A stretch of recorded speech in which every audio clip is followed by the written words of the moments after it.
So hey guys, how are you all? Welcome to the Percy and Goddess fiction. So we are back with a brand new movie on what if Percy joined Gotham Academy as undercover to defeat the Lord of Chaos and fell in love with Blackfire. But before we start, be sure to subscribe to our channel and like this video. Now let's begin the story. You want me to what? Percy Jackson was shocked. Yes, replied his father, Poseidon, as I've been saying for the past half hour, yes. But I can't, told you Poseidon, not even Peter Johnson would be dumb enough to do that. Percy glared at the speaker. It's Percy Jackson, Mr. DPER. Dionysus scoffed. PHH, technicalities, Mr. D you slimy. Percy. Poseidon snapped.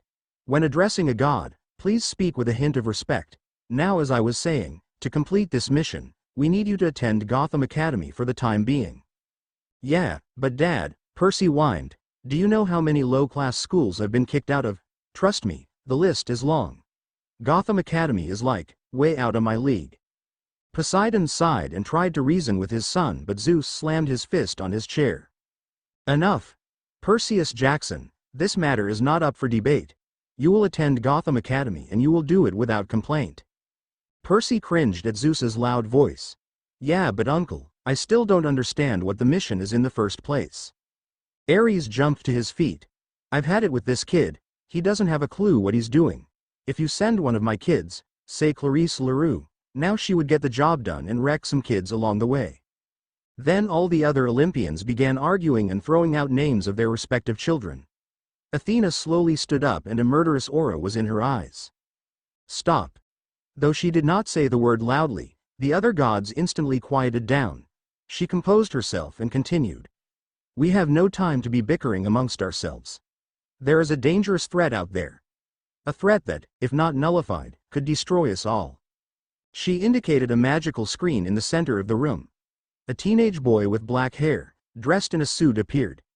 His teeth were like fangs and an orange cat was on his shoulder. This is Clarion, a lord of chaos. He has acquired a power that can kill an Olympian. Percy's eyes widened. The other gods started murmuring amongst themselves. Athena went on.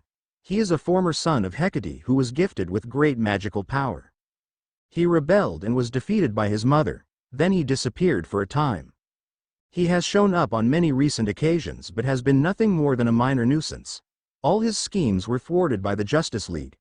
But now, somehow he has had a dramatic increase in power. Since we gods cannot interfere in mortal matters, we must seek the aid of our children. The quest will consist of 5 demigods. Piper McLean, daughter of Aphrodite. Annabeth Chase, my daughter. Nico D'Angelo, son of Hades. Jason Grace, son of Jupiter, and Percy Jackson, son of Poseidon. Percy butted in. Hang on, you can't put Annabeth or Piper for that matter in such a dangerous situation. I mean, if this Clarion is as powerful as you say, then shouldn't we have, like, Leo and Frank instead? Athena looked at him with disapproval. Are you saying my daughter is not adequate enough for you? Percy raised his hands. No, not at all, he stuttered. We already have 3 children of the big 3, 1 for each of them. The fact of the matter is, we already have 3 powerhouses. Annabeth will work on strategy and Piper will provide support and also see into the future with her dagger. Dionysus yawned. Put simply, Perry Jacobson, we can't have 5 idiot warriors unleashing their power in the mortal world without a care for collateral damage. That's why you need the other 2. Percy didn't even bother to correct him. All right, I get your point, please continue. Athena nodded. As I said earlier, the mortal heroes of this world, the Justice League, have tangled with Clarion several times. You will join forces with them and work together to defeat Clarion. That is why you will be attending their younger heroes' schools. That way you will learn to trust each other. Percy nodded in understanding. All right, I accept the quest. Poseidon smiled at his son. Good. The others have already been debriefed. You and Nico will attend Gotham Academy while Jason, Piper and Annabeth go to a school in Happy Harbor. Percy burst out laughing. Nico's going to school? Oh, man, I actually might enjoy this quest. Grayson stepped out of the fancy Porsche. Barbara Gordon followed behind him. Thanks, Al, Grayson said as he got out. The butler from England smiled. "Have a good day, Master Grayson, Miss Barbara." The two teens grinned back at him and started walking towards the school. It had been 3 years since they had defeated the light. Grayson was now 16, but he hadn't grown much. Barbara was 17 and stood several inches taller than her younger partner. Grayson turned to his friend. "Hey, Babs, did you hear that there's gonna be 2 new transfer students here at the academy?" "Yeah, both of them are in your year," she replied. "I wonder what they're like," Grayson said. The school bell rang and they separated, heading to their homeroom. Percy and Nico trudged down the sidewalk en route to Gotham Academy. They both wore their uniforms, Nico very reluctantly so, and both had backpacks filled with school supplies, weapons, duct tape, ambrosia and water. Nico had his hands thrust in his pockets as he walked. "This is so stupid," he said aloud. "Why'd I have to be on this quest, much less going to a freaking school?" Percy shrugged. "That's what the gods decided. Come on, it'll be fun." "Fun?" Nico's eyes flamed. "How in Hades could it be fun? It's school. Besides, don't you get expelled from every school you go to?" Percy looked away. "Yeah, my record's pretty solid on that one." "Exactly. Whose bright idea was it to send 2 loser demigods to Gotham Academy?" Percy pondered this. "I think it was Athena. Curse her." The sky rumbled. Nico scowled. "Ah, shut up." Percy hiked up his backpack and steeled his eyes. "I'm not looking forward to it either. Well, maybe only to see you at school, but otherwise, I'm not. But I am excited to meet the Justice League." "Why?" "They're a bunch of glorified mortals with powers. I hate them." "'Cause they're mortals. How's that a reason?" "It's a reason because," he paused. Percy glanced down at his shorter companion. "Because what?" Nico scowled again. "I envy them. So free. So ignorant. They have no idea of the world that revolves around them. It pisses me off seeing them act like idiots." Percy looked down. "I know what you mean." They turned a corner and stepped into the school courtyard. "Well, forget about it now. We've got a quest to complete." Grayson sat down at his seat and put his bag beside him. The teacher came into the room. "Okay, class," he said, "we have 2 new students who will be joining us today." He gestured to the door and 2 boys came into the room. The first one was average height with messy black hair and startling green eyes. Some of the girls in the class whispered to each other. He held an easy grin and looked like a generally likable guy. The second was another matter. He was shorter than the first boy with very shaggy jet black hair. His skin was very pale, but there was a hint of olive coloring in it. His expression was a mix between a scowl and a frown. Grayson wanted to yell out, "Emo," but he restrained himself. The teacher smiled. "Well, would you like to introduce yourselves, and say something that you like?" The first one nodded. "Hey, I'm Percy Jackson and I like blue food." The class chuckled at this. The second boy rolled his eyes. "My name's Nico D'Angelo and I don't like anything." Percy's sweat dropped. "Oh, come on, Nico, there must be something you like." Nico scowled and turned his head. "TCH." Percy sighed and looked at the class with an uncertain grin. "Nice to meet you." The teacher hurriedly put an end to the awkward silence that followed. "All right, Percy, you can sit next to Grayson there. And Nico can sit at the front next to Susie." Nico's face darted up and he silently groaned at the sight of Susie. It was obvious that she was the class queen. Percy moved easily through the rows and took a seat. "So you're Grayson," he said. Grayson nodded and smiled. "Yep, that's me. One question, is your friend Emo?" Percy threw a cautious look at Nico, who was sitting as far away from Susie as he could. Not that I know of. He's just not used to being around other people. But he's really a nice guy when you get to know him." Grayson smiled. "All right. I'll give it a shot." Jason Grace self-consciously pulled the hood of his light brown jacket over his head. Piper McLean looked at him and smiled. "What's wrong? I just don't want to attract attention, that's all." Annabeth snorted. "You should be worried about Piper getting attention. She is a daughter of Aphrodite after all." The school they would be attending was just around the corner. The 3 demigods walked through the gate. A girl with reddish-brownish hair was talking to a tall boy with black hair. When she saw them she ran over. "Oh, you 3 must be the new students. I'm Megan." Piper shook her hand while Jason and Annabeth nodded. The other boy came over. Jason sized him up and saw that the other teenager was a little taller than he was. I'm Connor. Megan and I can show you around the school if you'd like. Oh yeah, that'd be great, Piper said. She looked to Annabeth and the taller girl nodded. Jason tried to look nonchalant and sighed. Sure, why not? Even though he wasn't there, Jason was sure he heard Leo snickering behind his back. Megan showed the girls through the school while the two boys hung at the back. Jason cleared his throat and Connor looked straight at him. The demigod was a bit unnerved by Connor's piercing gaze, but he glared back at him. So, Connor ventured uncertainly, do you like guns? Jason looked at him and sweat dropped. Connor held the bridge of his nose. I'll take that as a no. Jason smiled slightly. Then Connor groaned. Putting on this nice guy attitude is so annoying. Megan heard him and giggled. Connor, I just said to be nice to the newcomers, not to change your entire personality. Jason chuckled.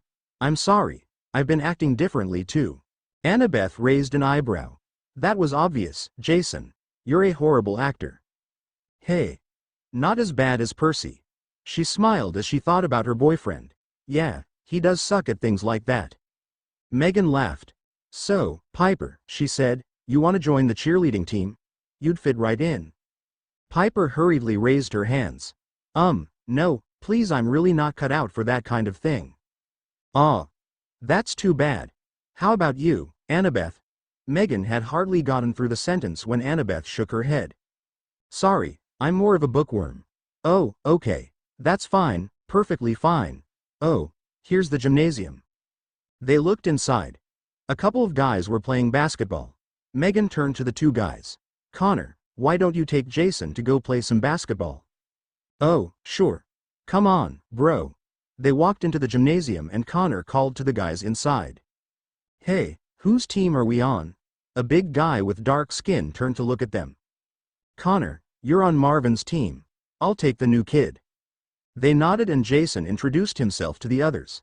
The game started and Connor won the jump. The ball went to one of his teammates, who instantly passed it towards Marvin. Jason dashed forward and intercepted the pass. He easily dribbled around the other team and jumped up to shoot. Then Connor leapt in front of him and blocked the shot. Jason was surprised at Connor's strength as he fell to the ground. Connor held out his hand. Sorry about that, man. Jason took the hand and the game resumed. It ended pretty evenly and Connor slammed the winning basket. The rest of the day passed smoothly as well.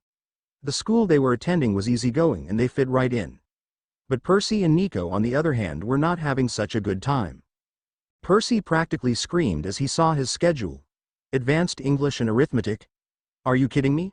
I can hardly read that. Grayson glanced at him. What, are you dyslexic or something? Percy nodded. Grayson was surprised. Then why are you in an advanced class? That's some pretty high-level stuff there. Heck, you're in the same class as me. I don't know, I'm not even that smart without dyslexia. Oh my gods, this is gonna be hard. Oh my gods? Grayson looked at him strangely. Oh, just a slip of the tongue.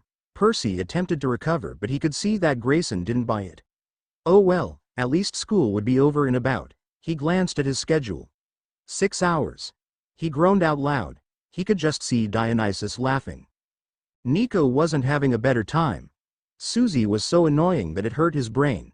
She kept nagging and asking him questions that he couldn't answer. Then she'd whisper to her friends and they'd laugh. Then they'd all look longingly at Percy as he stumbled through the day. Stupid Percy. Nico knew that it was all Percy's fault that he'd been forced to go to this posh school. During math, Percy died. His dyslexia went on overload and he was instantly demoted to the dumb kids math class. Nico didn't have it much better. His attitude caused his teacher to hate him with a passion and he was threatened with suspension multiple times. In history, surprise, surprise, the teacher was doing a lesson on Greek mythology. Percy thought it best to keep his mouth shut, but Nico pointed out several places where the teacher was incorrect. The result of that was being humiliated in front of the class and made to write lines spelling.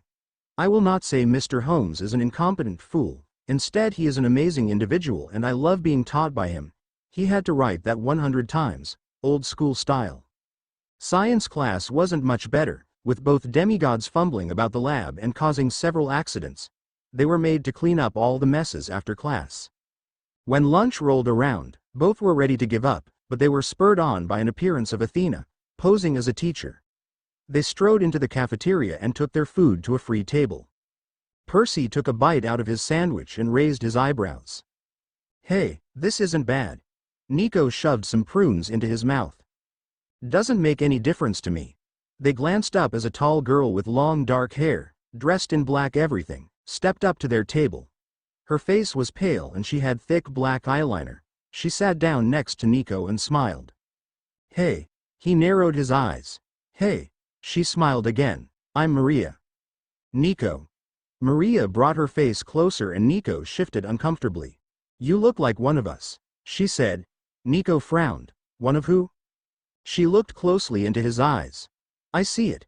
You have the symptoms, but it's rare to get a guy so hot in our group." Percy put a hand over his mouth to stop himself from laughing. Maria continued, alluringly. "How'd you like to be one of us? It's totally free, and totally worth it."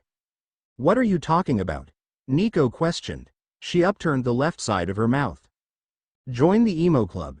Nico frowned again, then suddenly, he understood. He slowly rose to his feet, black fire burning in his eyes. Percy couldn't take it anymore and let loose, howling with laughter. Nico turned his murderous gaze towards him. "You, shut up." Percy raised his hands in surrender and covered his mouth, but his shoulders were still shaking. Nico looked back at Maria and scowled fiercely. "I am not emo," he said in a low voice. "Do you understand that?" Maria raised an eyebrow, unimpressed. "That's what they all say." Nico leaned in closer and whispered in her ear. "Don't patronize me, or I'll break your face." She licked her lips. "Ooh, is that a threat?" "Yes." Maria stood up. "I like you, Nico. I'll be back. My invitation still stands. Think about it." She walked off. Percy opened his mouth to speak, but Nico interrupted him. "Not one word to anybody." Percy nodded silently. Lunch break over, the demigods continued into their next class. P. The instructor was a short, stocky man with a crew cut and scarred face. He was dressed in a collared t-shirt and wore black short shorts. He also had a whistle slung around his neck. "All right, brats," he began, "today we'll be playing some volleyball." Many of the boys cursed. Percy crossed his arms. Nico looked sullenly at the wall. "I'll split you into 4 teams. You'll rotate every 20 minutes. He walked along the line, shoving people into 4 corners. Reaching Percy and Nico, he pointed to the right. "Green eyes, you're on that team. Emo kid, you're over there." Tick marks appeared on Nico's forehead. "I am not emo." Yeah, that's what they all say. Now get over there." Nico went to his teammates and blanched as he saw Maria. She winked at him and blew a kiss. Percy strode over with a smile on his face. "All right, guys, let's win this," he said. His team nodded with confidence. A tall guy with short blonde hair nodded to him. "I'm Adam. This is Lenny, Sydney and Alana." "I'm Percy." Percy smiled at them and went to his position. Lenny was first server and he served the ball straight into the net. He cursed and hung his head. Adam waved him off. "Don't worry about it, Lenny. Just focus on receiving this next serve." The other team served it hard, but Alana managed to bump it forward to Adam. He set it up and Percy spiked it down. The ball ricocheted off the blockers and went out. Sydney wiped her forehead. "Phew, that was a close one." "Rotate," Adam ordered. Sydney now took the serve and she blasted it into the corner, an ace. Percy's eyes widened. "She's good," he said quietly.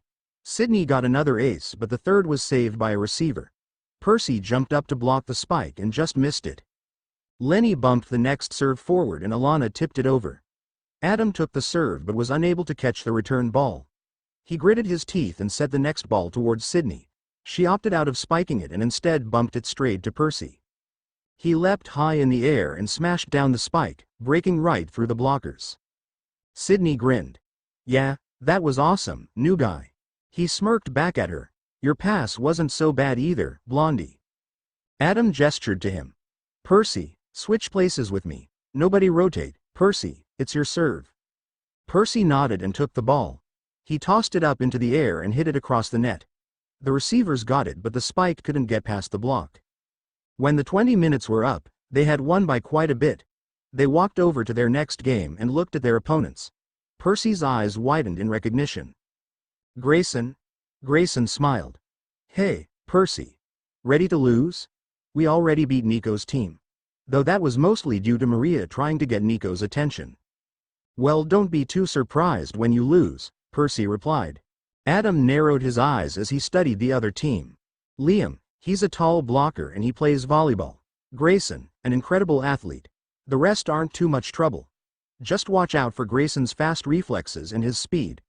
Also, don't be caught off guard by his flamboyancy. What are our starting positions? Alana asked. Percy and Sydney are our receivers. S3 will be up front. The other team served first and Percy easily bumped it forward to Adam, who smashed it down with a spike. Grayson's eyes widened. Okay, then. Alana took the serve and it tipped the net as it went over, falling straight to the ground. She breathed a sigh of relief. When she served again, it was received. The setter did a horrible job and the ball went the other direction from the spikers. Then suddenly a blur flashed across the court and spiked the ball down into the court. Percy gaped as Grayson stood there, smirking. You feelin' the aster yet, Percy? 'Cause I am. Most of the game was fairly equal with Percy and company having the slight advantage. The 20 minutes were almost up and the game was tied when Adam blocked a spike. The ball fell towards the ground but Grayson dove and managed to keep it in the air. Sydney and Percy both jumped up to spike the chance ball but their heads bumped together and they missed it. Crap! They cried in unison. Lenny got to it in time and managed to hit it over. The receiver on the other team reached out to it awkwardly and ended up sending it behind him, out of the court. Grayson dashed after it. Adam shook his head. It's over. He'll never reach that ball. And if he does, he'll never be able to hit it back, he's moving far too fast. Grayson smirked. I hate Justin Bieber, but still, never say never, especially when I'm around. In an incredibly display of agility, he leapt up and kicked the ball back across the court and into the corner of Percy's side. The instructor blew his whistle, signaling the end of the 20 minutes right after it landed. Sydney and Adam gaped. Percy's jaw hit the floor. Grayson grinned. Hey, how whelmed are you now, Percy? Percy laughed slightly. No idea what that means, but yeah, I'm pretty whelmed. Stay that way. They moved on to their final game. Nico was leaning against the wall with Maria in the same position beside him. Sydney wrinkled her nose.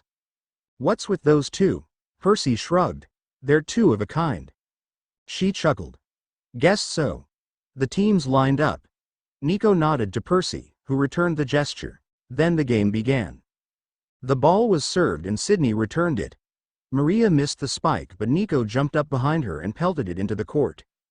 Adam grimaced as he received the next serve and passed it to Lenny. Lenny set it to Percy, who leapt up and lightly tapped it down. They rotated and the game resumed with nothing particularly outstanding occurring. Nico did his best to not draw attention to himself and Percy did the same. The match ended with Sydney spiking down the winning point. Percy gave her a high five as the coach blew his whistle. All right, he said, good work today, everyone. Tomorrow, we'll be playing basketball, so if you have any equipment, feel free to bring it. Now go get changed and get out of here. Their last class of the day, Spanish, wasn't so bad. They didn't learn anything but they were only disruptive a few times. By the end of the day, Percy and Nico were both exhausted as they dragged themselves out of the school. Then they realized that they had no home. They cried out in frustration and started pulling their hair out. Well, Percy did. Nico just stood in stoic anger and mentally cursed all the gods individually. A motorcycle sidled beside them. Hey, brats, need a lift? Ares laughed at their indignant faces. You two are a real comedy pair. It almost makes me feel sorry for you. Almost, he said with a glint in his eye. What do you want, Ares? Nico said calmly. Just to remind you of your mission. Get in touch with the superhero brats and kick Clarion's butt. You think we don't know that? Percy said, his anger rising due to being in close proximity to Ares. The god of war laughed. Kid, you struggle through grade 5 math. It makes sense that I'd have to remind you. Tick marks appeared on Percy's forehead. "Ha! You couldn't even pass preschool." Ares scowled. "Be mighty thankful that you're the son of the sea god. 'Cause if you weren't, I'd wring your little neck. Not that I'm scared of your dad or anything, it's just wise to keep him happy." Then he drove off in a huff and sent a cloud of smoke billowing from his Harley at the two demigods. "Hey, where are we supposed to stay, you moron?" Percy yelled after them. Grayson came up behind them. "If you guys need somewhere to stay, you can crash at my place for a while." "Whoa, you do that?" Percy asked. Grayson nodded. "Sure, we're friends." Percy grinned. "Thanks a lot, man. We owe you." Nico said nothing. He just continued showing his emo scowl. Percy stared up at Wayne Manor in awe. "Wow, Grayson, I knew your house was nice but, wow." Grayson smiled. "Yeah, it's not too shabby." The three of them had decided to walk home and now they went up to the front door. Grayson knocked and an older man with thinning gray hair opened it. "Ah, Master Grayson, you're home." He saw Percy and Nico, "And I see that you've brought guests." "It's not a problem, is it, Alfred?" "Not at all. I'll just have to set 2 extra spots at the dinner table tonight." "Thanks, Al." Grayson led the demigods inside and they took off their shoes. "Hey, when's Bruce coming home?" "Master Bruce has some business in Metropolis. Something about a date with a certain Miss Lane." Grayson smiled slightly. He knew Bruce's real reason for being in Metropolis. The meal was ready soon and the three friends ate happily.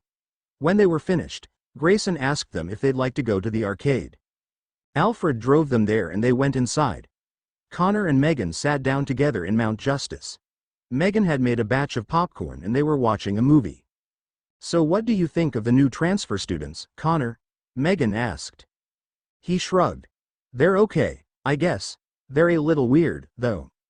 "How so?" "It's just the way that they carry themselves. They don't seem like ordinary kids." She nodded. "Yeah, I noticed that too." They turned around as they heard the computer's female voice. "Recognized. B03, Kid Flash. B02, Aqualad. Woohoo." A kid with dark orange hair dashed into the room. "When the wallman's in town, the party gets started." Aqualad followed behind him with his usual calm expression. "Hey, Wally." "Hey, Calder," Megan said. "Good afternoon, my Martian princess." Wally bowed low and Megan giggled. Connor just rolled his eyes. Typical Wally, he thought. This is what happens whenever Artemis isn't here. Aqualad nodded to them. Wally opened the fridge door and proceeded to consume all of the recently bought snacks stored there. Then an alarm sounded and Red Tornado's robotic voice appeared over the speakers. "Attention team, there is a situation in Happy Harbor. Some type of monster is running loose. Take care of it." Aqualad immediately stood up. "Come team, we will neutralize this threat." Wally groaned and got to his feet. "Ah, I'm not even a quarter full." "This the place?" Jason asked. Annabeth nodded. "Yep. This is where we're staying." Piper scrutinized it. Not bad." The three of them were standing in front of a small little house that sat on the end of a street. It was brown, with several windows and a chimney. A wooden gate opened up to a path that went through an inviting garden and reached the door. Together, they walked up the front steps and Annabeth inserted the key into the door. It swung open and they were greeted with the smell of fresh flowers and the sight of a meticulously clean house. Unlike with Percy and Nico, the gods had been favorable and provided a home for the three of them to live in during the quest. Jason sighed as he sank down into a convenient armchair and set his backpack on the floor. "Well, that wasn't so bad. School's nice, people are nice, and the work is easy. Yeah, not bad at all," he said. Piper nodded enthusiastically. "Yeah, those people who showed us around were great." Annabeth wrinkled her nose. "They were all right. Megan is very over-friendly and Connor is kinda weird. Really strong, too," Jason added, "but overall, this was a good day." "I'm kinda itching for some action, though," said Annabeth. "I agree," Jason said, "but it is nice to relax when we're on a quest." Piper sat down. "This doesn't seem like a quest, actually. It doesn't have that thrill. And there's no definite end to the story and hardly any beginning. I mean, where's the prophecy? What's the end goal? What's Clarion's plan? We don't know any of these things." Annabeth nodded. You're right, Piper. This quest is rather unique, it's not generic. Jason crossed his arms. What are we supposed to even do? After we meet these so-called heroes, what then? Do we gather round a campfire and sing Kumbaya? Annabeth looked at him closely. Why don't you decide, Jason? You're the son of Jupiter, after all. You're meant to lead us. Jason looked away. Please don't say things like that, he said quietly. Why? It's true. I know it's true, but I don't want to hear it. Annabeth narrowed her eyes. Why? She questioned. What are you afraid of? I'm not afraid of anything. She shook her head. That's a lie. All people fear. Demigods especially. That's being technical. Piper reached over and took his hand. Jason, what's wrong? He hesitated. I can't say. Not even to me. Not even to you. I'm sorry. I don't have a choice. What's stopping you from telling us? Annabeth asked. He pursed his lips and swallowed. An oath. The two girls looked at him in confusion. Jason stood up. I'm gonna hit the showers. He strode into the bathroom and shut the door. Then he crumpled to the floor and leaned against the closed door. He rubbed his forehead and sighed. Why? He thought. Why me? Why is so much responsibility placed on me? I've done everything I can to avoid attention. But I can't escape it. Why? After taking a shower, he came out of the bathroom and went to the dinner table. An uneaten burger was on the table and he assumed that it was for him. Jason took a bite then set it down. He went over to the fridge and stopped as he saw a note. It read, had to go shopping. Left you a burger. Back in 30 minutes. Jason threw the note away and pulled out a carton of orange juice from the fridge. He poured it into an empty cup and took a sip appreciatively. Glancing at the clock, he saw that it was 6:30. He finished the burger, sat down in front of the TV and started flipping through the channels. When he reached the news channel, he paused and watched. Reports indicate that some kind of strange disturbance is happening here in Happy Harbor. The silhouette of a giant monster is rampaging throughout the city, destroying everything in its way. We can't make it out fully, but it is apparent that the Justice League's sidekicks are here battling the threat. On the screen, Jason could see a blurry image of several costumed teenagers fighting a minotaur. He quickly shut off the TV and jumped up from the couch. Jason grabbed his sword and dashed outside, heading towards the battle. Connor grunted with exertion as the monster's arms connected with his own. He pushed with all his strength, but the beast was equal to him. Wally charged forward and slid, crashing into its legs and causing it to stumble. McGann used her telekinesis to throw several cars at it, but the monster managed to bat them away. Aqualad pulled out his weapons and they morphed into maces. He sidestepped a swipe and slammed both weapons into the monster's skull, knocking it backwards. Connor unleashed a powerful punch that knocked the monster off its feet and sent it crashing into a store window. Wally grinned. Yeah, that's some super strength right there. Connor gritted his teeth. It's not over yet. The monster got to its feet and roared ferociously. The heroes prepared themselves. Suddenly, a bolt of lightning struck the ground in front of them, creating a shockwave that blew them all away. Debris littered the street and heavy smoke filled the air. With his enhanced vision, Connor was able to make out a slim silhouette battling the monster. It swung hard, but something flashed and its arm fell to the ground. Connor squinted. The fighter was using a sword. It flashed again and the monster dissipated. Connor ran forward to catch the fighter, but by the time he got there, he was gone. Jason opened the front door of the house and stepped inside. He took off his shoes and went inside the living room. Piper and Annabeth were waiting. Where were you? They asked. Fighting a minotaur, he replied casually. Where? Annabeth said. Here. I saw it on the news. Those sidekicks were fighting it, so I stepped in. You met the heroes? No, I made sure they didn't see me. What? You didn't even talk to them? Why? Piper asked. Jason sighed. I didn't think it was the right time. How could it not? Annabeth retorted. They were just fighting a monster, probably the first they've ever faced. You could have fought with them. Yeah, well, I didn't. Nothing's gonna change that. He strode past them. Piper looked after him with a worried look in her eyes. She felt like talking to him, but she didn't know what to say. Jason seemed so distant. It was like a chasm had come in between them. At the school earlier, he had seemed fine and like his usual self. but now he was suddenly angry and resentful. "What's happened to you, Jason?" On the way back from the battle, the heroes sat in McGann's bioship. Silence covered the cockpit. Connor especially was keeping quiet. Aqualad took a breath and spoke. "We're going to have to file a mission report for Batman. I know we normally don't do that for normal crime incidents, but this time is different. We all know that." Wally nodded. "Yeah. What the heck was that thing? It was strong, really strong, but sometimes, I couldn't even see it. It was like some kind of fog was covering it, making it blend with its surroundings." "Red Tornado could see it, though," McGann said. "Otherwise, he wouldn't have called us in. We should ask him when we get back." "And what was with that sudden lighting?" Wally asked. "It came out of nowhere, and when the smoke dissipated, the monster was gone." Aqualad turned to Connor. "Superboy, you've been quiet this whole time. Do you have something to say?" Connor looked up as if waking from a dream. "What? Oh yeah. I guess I do. I don't know if you guys saw this, but after the lightning struck, I could see a figure in the smoke, fighting the monster.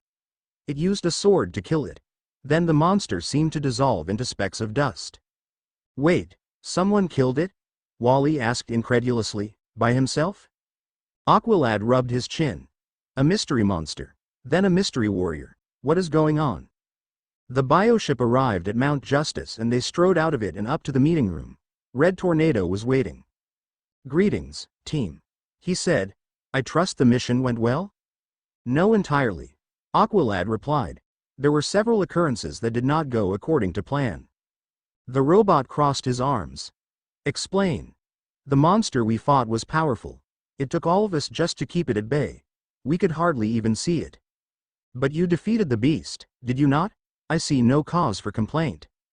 "We did not defeat it. Lightning struck the road in front of us, creating a smokescreen. Superboy glimpsed a lone warrior who defeated it." Red Tornado paused, then came to a conclusion. "I'm calling Batman. You must recount your story to him again, in full detail." Aqualad nodded. "It will be done." Jason lay in bed that night, unable to sleep. His mind kept drifting to the conversation he'd had with his father just 2 days ago. He tried to shut out the memory, but it wouldn't be stopped. All he could do was hope he fell asleep before it ended. "Jason," Zeus said, "come walk with me." Jason nodded and followed as his father led him to a small pathway. They were on Mount Olympus, outside the palace. An expansive garden spread its way across an open field. Its beautiful flowers filled the air with a fresh scent and Jason breathed it in, smiling. Zeus stopped beside a little fountain and took a seat on a gilded bench beneath a fruit tree. He gestured for Jason to sit beside him. Jason frowned slightly as he did so. Never before had his father acted so, well, fatherly. Together they gazed at the blooming plants and bubbling stream. Zeus sighed with contentment. "You know, son," he began, "I often come here, mostly when I want to be alone. Running Olympus is a hard task and I enjoy sitting here and relaxing. It helps me focus and keeps me sane." Jason said nothing. "The flowers and plants here are all Persephone's handiwork. When she's not with Hades, she comes up here to spend time with her mother, Demeter. But she always finds time to spruce up the place with a few subtle touches. What do you think of them, Jason?" Jason hesitated. "I think they're beautiful, and I can see how they provide comfort to you, father." Zeus's face turned solemn. Yes, they do provide comfort to me. When my brothers and I divided our spoils between each other, I was a little jealous of Poseidon. His domain was that of beauty. The waters were a vastly unexplored place, filled with wonders and things unseen. Of course I could never go there. Gods cannot go into each other's territory uninvited. I was stuck up here, destined to watch as humanity thrived. I enjoyed those first few centuries. The war with the Titans was over and peace filled the land. The mortals were becoming stronger and some of us gods became attracted to their ways. But now, I find nothing but contempt for most mortals. They are greedy, selfish beings who care little for others. Their lives are nothing compared to a god's. But at the same time, that makes them even more precious. While we gods live on, they die and more are created. They continue surviving, taking massive steps forwards and massive steps back. But they never stop trying. Humanity's greatest strength is its will. I admire that. We gods cannot change, but they can. Zeus sighed again. I didn't used to believe in miracles. To me, all things were ordained by the fates. But you, Jason, you were different. Your sister Talia was born of my Greek side. It should have ended there. But as Jupiter, I fell for your mother again. And then you were born. Your life is a wonderful gift. But it is also a horrible curse. As the son of Jupiter you were destined to lead. Destined for responsibility. For years now, I have stood and watched as Poseidon's brat Perseus Jackson took the Olympian world by storm. Quest after quest he completed, gaining more power and fame the longer he lived. It made me so angry to see him rise. After the Second Titan War, there was no other reward I could give him but that of godhood, and he turned it down. It makes me angry just thinking about it. That brat had the nerve to turn down the greatest honor in existence, all for the sake of a few, meaningless mortals. Doing so, he earned the respect of many gods. But you remained in the shadows. No matter how many great things you did, you were always overshadowed by him. My own child, reduced to second best. Not even Talia could outdo him. And she chose a life serving Artemis. Now she'll live forever, always a testament to my failure. A mocking figure, never to die. You, Jason, cannot be the same. You must rise above her, above Poseidon's brat, above all demigods before you. You are favored by Juno, blessed by Jupiter. You have all the potential to be the greatest. During the war with Gaia, you showed your true colors, and though you partnered with Jackson, you revealed that there isn't only one great modern demigod. This quest, son, this quest is your chance. Prove to Olympus that you are mightier than Perseus Jackson. It is ordained by the fates, it is. Jason abruptly stood up. Stop, father. Stop talking. Zeus paused in surprise. What is it, Jason? Jason's eyes were covered by his hair. You want me to be better than Percy. Fine, I get it. But that is not what I want. Then what do you want, son? I want to live the rest of my life in freedom. I don't want to be a leader. I don't want to be responsible for the lives of others. I don't want it. I didn't ask for it in the first place. You said I was miracle. But I'm not. I'm an accident, caused by your selfish desires. You say I'm special. But I'm not. I'm just another of your millions of sons. Look at Hercules. You made him a god. But all he does is guard 2 freaking mountains. He is the most powerful demigod of all time.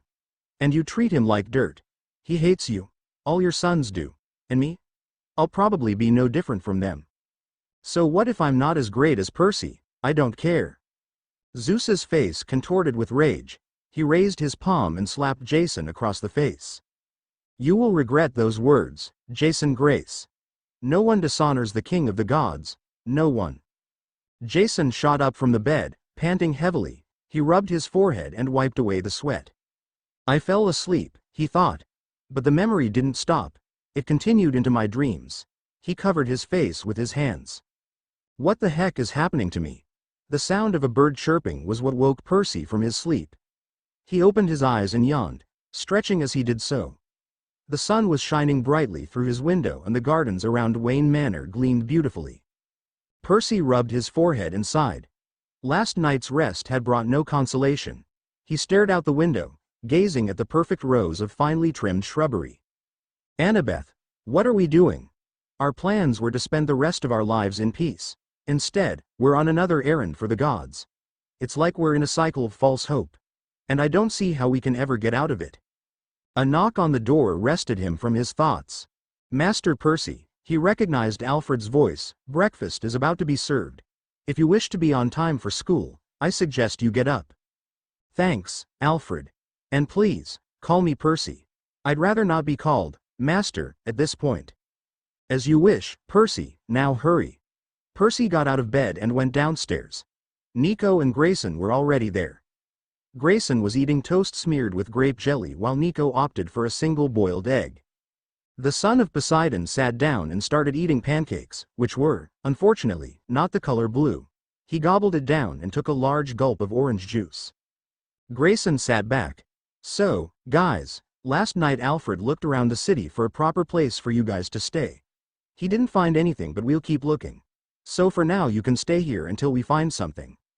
Thanks for doing all this for us, Percy said. It really means a lot.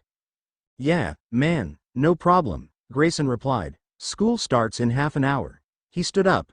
I'm gonna get ready. Thanks for the meal, Alfred. The butler nodded and started clearing the table. Percy followed Grayson, but Nico stayed behind to help. He picked up a plate and placed it in the sink. Oh, Master Nico, please. I'll handle this. You go get ready for school, Alfred said. Nico shook his head. No, it's okay, I want to help. Together they finished the cleaning and Nico put the last cup in the dishwasher. Alfred wiped his hands and thanked him. My thanks, Master Nico. Please don't call me Master, it hurts my ears. Call me Nico. Alfred nodded. Very well. Now, hurry upstairs and get ready. Nico obeyed and walked into the bathroom. Grayson and Percy were combing their hair. He rolled his eyes at them and brushed his teeth. After getting ready, Alfred pulled the car around and they drove up to Gotham Academy. The boys got out and headed into the school. The hallways were clean and orderly, as befitting a school for overly rich kids. Nico glimpsed his locker from afar and cringed visibly as he saw Maria waiting. He sighed and prepared for the worst. Hey, Nico. Hey. What's your first period? He shrugged. Don't know. Don't care. Maria grabbed his schedule and compared it to hers. You have history first. I have science. But next block we both have socials. I'll sit next to you. Please don't. She smirked and punched him on the arm.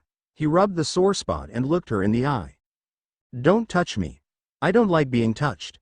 Maria raised her eyebrows and tasered him. He made a little noise that sounded like a whimper. Ooh, are you sensitive there? He turned away, slightly embarrassed. Of course not.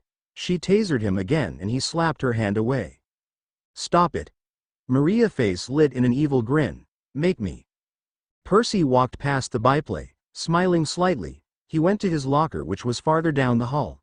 Putting his stuff inside, he shut the door and nearly screamed as someone poked him on the shoulder. He whirled around to see Sydney. She laughed. Wow, you're jumpy. He rubbed the back of his head. Sorry, I tend to be scared of people coming up behind me. She chewed thoughtfully and blew a bubble of gum from her mouth. Is gum allowed in school? He asked. Sydney shook her head. Nope, but most of the teachers don't really care for all the rules. Grayson crept silently up behind her and poked the bubble, causing it to pop and splatter across her face. He laughed loudly as she fumed and glared at the shorter boy. I'll get you back for that, Dick Grayson. He smirked. Sure, go ahead. Sydney rolled her eyes. Honestly, Grayson, sometimes I hate you so much. Grayson shrugged. It's part of my charm. They joined Nico and Maria and started walking to their classes. On the way, they went past a group of jocks and cheerleaders. One of them locked eyes with Percy and leered at him. The demigod turned away, disinterested. As they neared their respective classes, they separated, Percy, Nico and Sydney going to history while Grayson and Maria went to science. Percy sat down at the back where there was a row of 3 desks. Nico sat to his left and Sydney to his right. The class began and their teacher started speaking about the First Titan War. As we all know, in Greek mythology, Kronos' eldest sons, Zeus, Poseidon and Hades, defeated their father and cut him up into a million pieces. That was the end of the Titan War. There was never to be another, for Kronos' essence was forever scattered in the abyss of Tartarus. This event marked the beginning of Zeus's reign as king of the heavens, and all the stories of demigods like Hercules and Achilles stem from this time. All of a sudden, Sydney stood up and raised her hand. Mr. Holmes looked over his glasses at her. Yes, Miss Brown, do you have a question? No, a comment. Mr. Holmes, that Titan War was only the first. There was another one and it happened just a year ago, in Manhattan. Percy and Nico's eyes widened and they looked at each other instantly. There was silence in the class. Then everyone, save Percy and Nico, burst out laughing. Mr. Holmes was doubled over. Percy and Nico locked eyes and they seemed to have a physic conversation. What is this? A joke? No, it's real, she's not lying. But the Battle of New York was, you know, secret. Obviously not. Okay, we can't let Sydney out of our sight. I agree. We should kill her. No, we can't do that. Fine. We'll watch her. How, though? The laughter subsided and Mr. Holmes cleared his throat. Miss Brown, Are you suggesting that Greek mythology is, in fact, real? She nodded affirmatively. Yes, sir. There was a battle. She held her head as if it hurt to remember. I was really groggy so I couldn't see much, but I did see many teenagers fighting giant monsters. Mr. Holmes stared at her as if she had two heads. Miss Brown, this is a school, not a mental asylum. Now, if you don't have anything else to say, I strongly suggest that you sit down. Sydney scowled and slowly took a seat. The class continued, but Percy and Nico didn't pay much attention. The bell rang and they left the classroom. A nerdy-looking guy came up to Sydney outside her locker and started laughing and teasing her. She did her best to ignore him, but he roughly pulled her to face him. Percy stepped in between them and shoved the nerdy guy away. Hey, leave her alone. The guy's face scrunched up in anger. You did not just push me. Don't you know who I am? I'm J. Michaels. He stepped in close. Now get out of my way, peasant. Percy looked down with disdain at him. Then he balled up his fist and swung, stopping mere millimeters from Jay's face. Jay shrieked and backpedaled furiously. You, how dare you? Percy turned away. Frick off, while you still can. Jay ran. Sydney looked at him with respect. Thanks, Percy. No one's ever done that for me before. He smiled. It's no trouble, I just don't like bullies. They went to their next class and sat together. Nico squirmed in his seat as Maria tickled him and Grayson was busy charming some random girl. The next 2 periods passed quickly and soon it was time for lunch. The 5 of them sat down at a table with their food. They ate quietly, not saying much. Sydney seemed distant and untalkative. The same group of jocks and cheerleaders walked past them. One of them tapped another on the shoulder and gestured to Percy.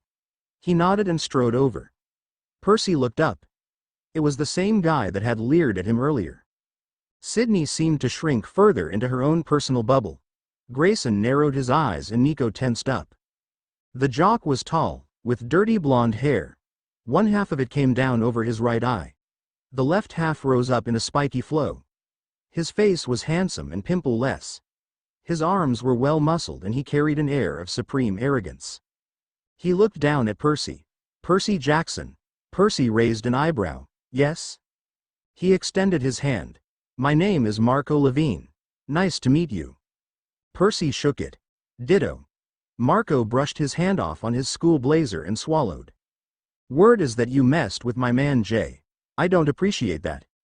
Percy glared at him defiantly. Your man Jay messed with my girl Sydney first.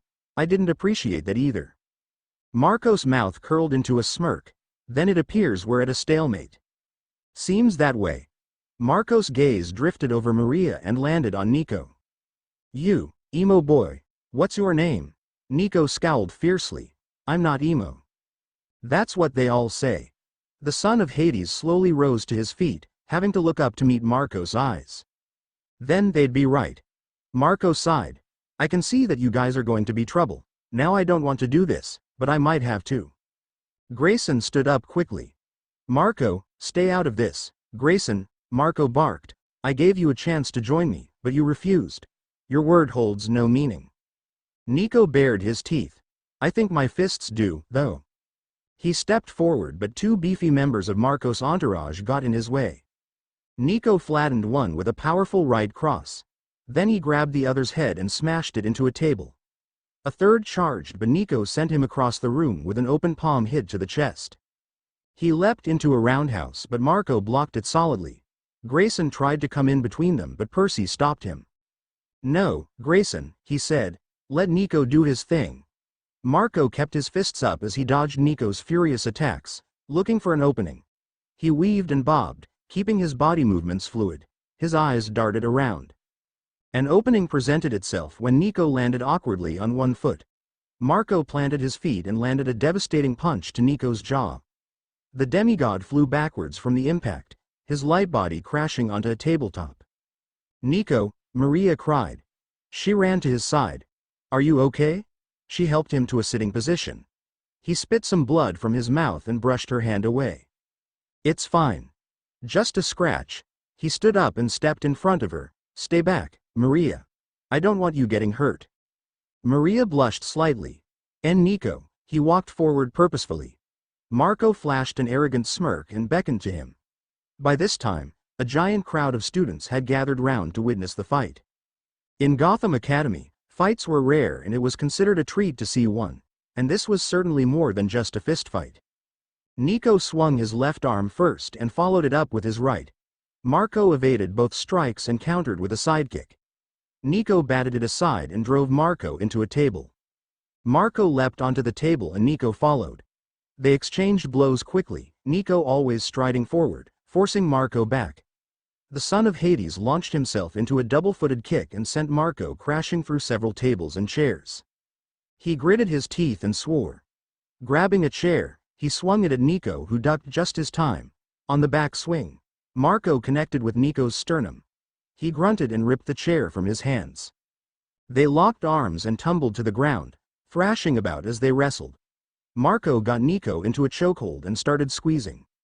Nico's face quickly turned blue, as his body wasn't in the best condition anyway. Percy winced and did his best to hold himself back from helping, but he knew that this fight was important to Nico. The Ghost King needed to find a place at this school and he'd have to do it by asserting himself as the strongest. It wasn't an easy decision, but Percy knew it was right. Nico struggled to break Marco's hold.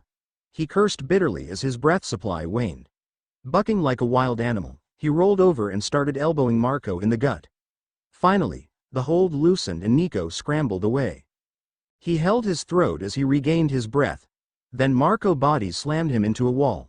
Nico bit down on his arm and Marco screamed in pain. Then he kicked him away and rose to his feet. The two faced each other, both bruised and bloody. They panted for breath as they prepared for a final bout. Marco looked at Nico with a newfound respect. What's your name? Nico. Nico D'Angelo. Marco nodded. Well then, it's been a pleasure fighting you. But I'm afraid it must end now. I agree. Let's finish this. They circled each other, both not wanting to make the first move. Both right fists went up and they charged at the same time. Their blows connected and the fight was on again. As if reinvigorated, the two battled with new passion. Then slowly, Nico began to take the upper hand. He flipped off a chair and side-kicked him into a table. Then he landed two heavy body blows. Marco stumbled and shook his head to clear it. Nico saw his chance and lifted his foot high in the air. He swung it down and connected with the top of Marco's head in a shattering axe kick. Blood exploded out of Marco's mouth. He fell to his knees and then collapsed, defeated. Nico sighed with relief and sank into a chair. There was silence in the room. No one here had ever experienced such a fierce fight, so they didn't know what to do. Slowly, they walked off, whispering amongst themselves. Marco's entourage carried his limp body away. Percy grinned wide. He had made the right decision. Maria ran to Nico's side and began to treat his injuries. Grayson and Sydney stayed back. Nico stood up, limping slightly. He went up to Percy and leaned against his friend. Never thought I'd have that much trouble with a mortal, he whispered. Percy chuckled slightly. Maybe we underestimated them. That was one heck of a fight. Nico scowled. Yeah, it hurts. Here, Percy supported him. We'll get you home and I'll feed you some ambrosia. That'd be nice. Grayson stared after the two demigods as they walked away, the taller supporting the shorter. Sydney and Maria hadn't heard their quiet whispering, but he had. Mortals, huh? Is that what we are? That's offensive. So if we're mortals, then what are you? Grayson lay awake in his bed. He stared up at the ceiling, lost in thought. Mortals. That's right. We're mortals. By why call us that specifically? Are you immortals? No, that's not possible. Nothing on the physical plane is immortal. But what are you then? He groaned and sat up. Rubbing his eyes, he got out of bed and went downstairs. He entered a room and softly played 3 keys on a piano. The bookshelf behind the piano opened and he stepped through into an elevator. It descended quickly and soon he was at the bottom. Grayson stepped out into the Batcave. Its dark walls gleamed with a smooth light. Strange artifacts were littered about the place. At the Batcomputer, Grayson glimpsed a shadowy figure. He smiled and walked over to it. The figure turned to reveal the face of Batman. Grayson. Good to see you. It's good to see you too, Bruce. What happened in your Metropolis trip? Batman turned back to the computer. It was a simple mission. Superman needed my help to solve a riddle. He paused and continued. I hear that two friends of yours are staying over here. Care to explain? Yeah, they're friends from school. They didn't have a place to stay, so I invited them here. Fair enough. Grayson moved closer and gestured to the screen. What are you looking at? A clue I found in Metropolis. It's a strange golden dust that seems to be located in most major crime scenes. It's very minuscule and is almost impossible to see. But I ran it through the computer and the scan is just coming up now. He clicked a few keys and frowned. What is this? The scan was inconclusive. The computer can't find any known elements within this substance. Is it extraterrestrial? Grayson asked. Could be. What if it's magic? I don't believe in magic, except you know it's real. Why don't I get Zatanna to look at it? Maybe she could identify it. That's not necessary. I'll file it away for future reference. For now, it doesn't lead anywhere. Are you sure, Bruce? Batman shut the Batcomputer off. Yes. Tomorrow night, I'll be at the Hall of Justice. There's some league business that I have to attend to, so I'll need either you or Barbara to complete the rounds. Understand? Grayson nodded. Yeah. Good. I'm going to get some sleep. See you in the morning. Good night, Bruce. Batman removed his cape and cowl, then took off his bodysuit. He stepped into the elevator and went upstairs. Grayson stayed behind and went to the Batcomputer. He accessed the golden dust file and studied it intently. Golden dust. Extraterrestrial dust. Magical dust. Or is it immortal dust? Grayson grabbed his wrist computer and created a file. Naming it Mortals, he took a small sample of the dust and scanned it onto his device. Then he shut the Batcomputer off and headed up to bed. At school that day, the five of them, Percy, Grayson, Nico, Sydney and Maria, strode down the hall as literally everyone, stared at them. The teachers, of course, were completely oblivious to the events that occurred yesterday in the cafeteria. Percy did his best to ignore them, but Nico stared them back down, not blinking once. Grayson sighed silently, realizing that his nerdy, annoying spoiled brat reputation was forever tarnished. He was now Grayson, friend of the emo who beat Marco Levine. It didn't really matter to him, but he'd miss being able to play pranks without people constantly looking over his shoulder in case Nico might be there to beat them up. They cycled through the morning classes without much trouble. No one gave them any grief and they kept their distance. The story had by now spread throughout the entire school. At lunch, Grayson was the last to get his food. He set his food down beside his friends and they ate in silence. Suddenly, all the chatter around the room faded. He looked up and turned towards the entrance. Standing there was Marco. A bandage was on his right cheek, but other than that he looked fine. His brown hair was even combed. Everyone watched as he nonchalantly picked up his food and headed to a table, their table. He sat down beside Percy and started eating. No one moved. He paused and coughed slightly. You know, he said, all your food's getting cold. You might want to eat it. Slowly, everyone in the room turned back to their lunch, occasionally sneaking glances at him and whispering to each other. Marco smiled slightly. So how's everyone doing? Nico responded instantly. Fine, actually. How about you? Very well, thank you. A very awkward silence ensued. Nico and Marco seemed unfazed by it, hungrily munching their respective meals. Percy coughed lightly. Grayson scratched an itch. Sydney pulled her hair behind her ear. Maria blinked a few times. The bell signaling the end of lunch bailed them out. Everyone except Nico and Marco rose quickly and went to their lockers. Marco glanced at Nico and raised his eyebrows. I wonder if it was something I said? Nico shrugged. Perhaps. In math that day, Percy groaned as he realized he didn't have a pencil. He went and asked Grayson for one. Hey, Grayson, can I borrow a pencil or pen? Oh, sure. Here. He pulled out a blue pen. There's a label with my name on it so you won't forget to return it. Thanks, man. At the end of the day, Alfred drove them home. Grayson quickly went upstairs, saying he had homework. But he really went to the Batcave. Bruce was there, brooding in a chair as he stared at the computer screen. It displayed the golden dust file, but nothing had been added.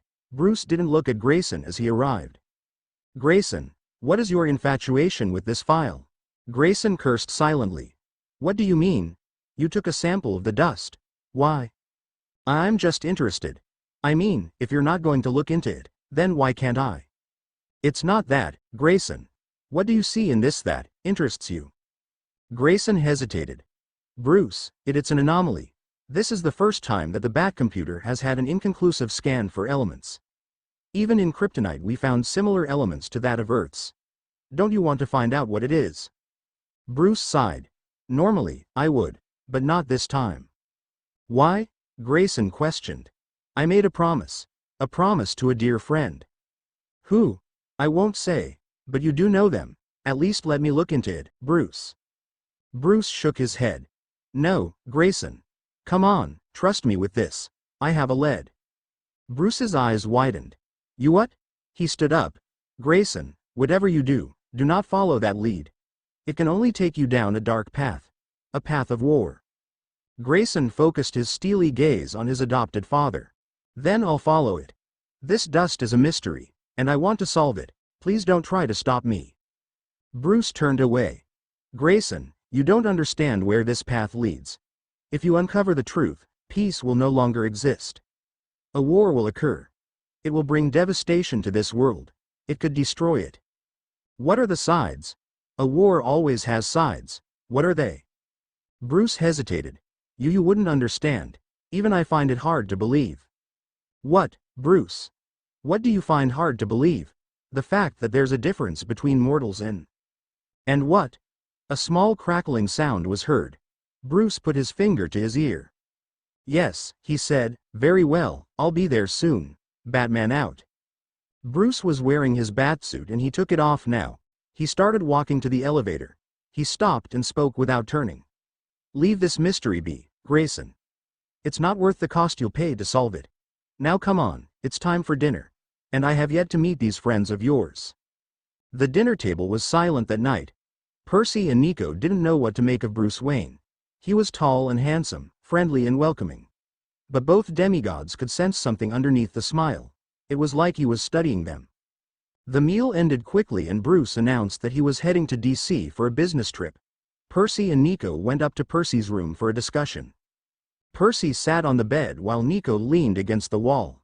Nico spoke first. You've felt it, haven't you? Percy nodded. Of course. Tartarus has released 2 powerful monsters into Gotham. Perhaps it is in response to our presence. Percy cracked his knuckles. In any case, we have to hunt them down. I am not gonna let Talia get the kill this time either. Nico groaned at the memory. Yeah, that day sucked.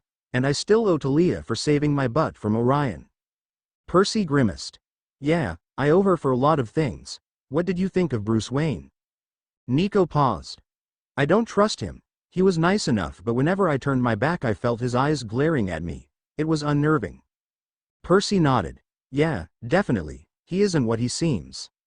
When should we leave? Nico asked. I'd say midnight, and we can't let Grayson or Alfred know that we're going out. Of course. They spent the rest of the evening planning and soon they got ready for bed. Bruce had just left for the airport and everyone was tired. The two of them said good night and went into their bedrooms. At the stroke of midnight, Nico's shadow traveled into Percy's room. The older demigod was ready and waiting, already dressed. You good to go? Nico asked.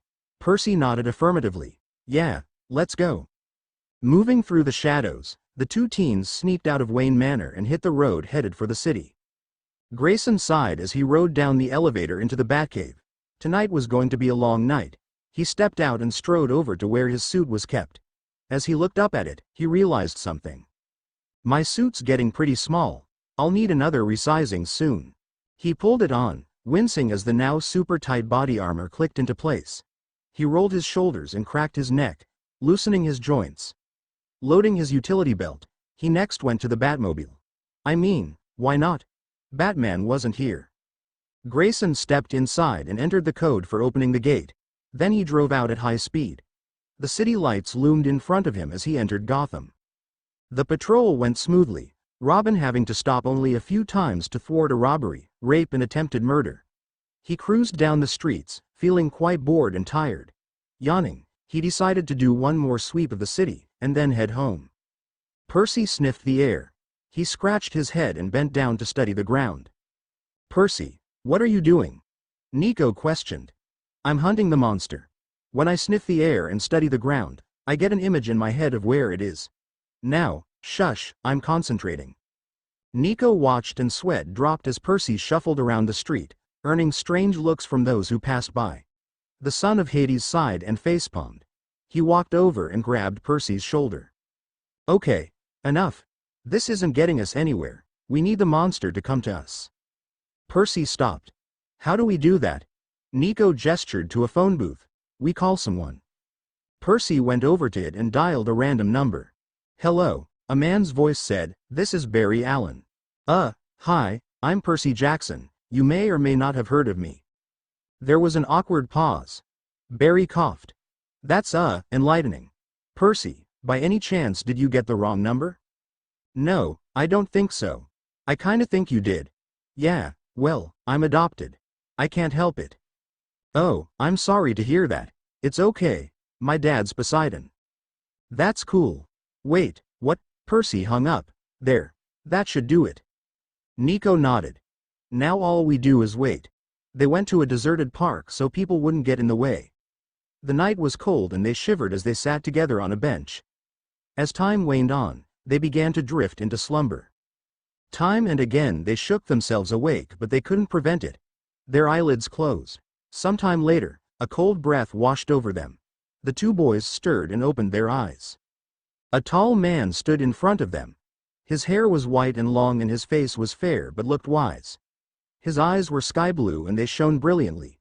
He was dressed simply in a black shirt and gray trench coat. A long broadsword was clipped to his back.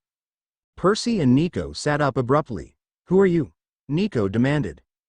The man sighed. I always hated this part. My name is John, and I'm one of the monsters you're looking for. Percy studied him. You don't seem like a monster. John nodded. I know. I've been told that many times, but I can assure you, I am a monster. The two demigods slowly withdrew their swords. John held up his hands. Please, we don't have to fight. Let's make a compromise. Nico scowled. There's no such thing as compromise with the enemy. Now draw your sword. John's bright eyes dimmed slightly. He sighed again. You demigods are all the same. You never listen. Prepare yourselves. Things might get ugly when I draw my sword. John slowly reached up his hand to grasp the sword hilt. His eyes flared and he withdrew it at great speed. Instantly, ice exploded from the ground, covering the park. Percy and Nico did their best to avoid it. Then John charged forward, swinging his sword in a great arc. Percy blocked with riptide but was thrown back by the force of the blow. Nico ran along the ground and slashed upwards, his Stygian iron blade slicing through the air. The monster parried and countered with an overhead strike that made Nico's knees shake. Percy rushed in to help his friend and thrust riptide at John's gut. The tall man leapt back and swung his sword. Ice shards shot out from it towards Percy. The son of Poseidon rolled to the side but got cut on his calf by one. He winced and got up again. Nico dashed forwards with a powerful strike. John sidestepped, throwing Nico off balance. Then he kicked viciously into Nico's chest. Nico gasped as the breath was knocked out of him. He coughed several times and barely parried another attack. Percy concentrated and sensed a small creek nearby. His gut wrenched and the water shot towards them. He directed it at John and yelled as he increased the velocity. John fixed his eyes on the massive wave coming towards him and simply raised his sword. As the wave neared him, it started crystallizing rapidly. Soon, all of it had been turned to ice. Percy and Nico were wide-eyed with disbelief. John remained stone-faced. The two demigods stared at their opponent as he waited. Nico gritted his teeth. Percy swallowed hard. John looked away. If you're not going to fight, then what's the point of this? Who are you? Percy demanded. I told you already, I'm John. Then how come we've never heard of you if you're so powerful? Most people haven't, and I like it that way, but how? How? Simple. I don't leave any witnesses. John charged forward again. Percy, Nico gasped, we need a plan. How? He's not giving us any breathing room. If you can hold him for a few seconds, I'll summon some skeletons which will give us time to think up a plan. Percy shuddered. You know I hate it when you do that. Well, you'll just have to suck it up for a few minutes. Can you do that? Oh, of course. Then shut up and let's do it. The two demigods readied themselves as John attacked. Percy ran forward and their swords clashed. They were in a deadlock. Percy concentrated and started driving him back. Nico took a deep breath and plunged his sword into the ground. Instantly, a crack split open the earth and a hand made of bone clawed its way from it. The rest of bodies soon followed. 3 of these monsters appeared. They stood in a row, awaiting orders.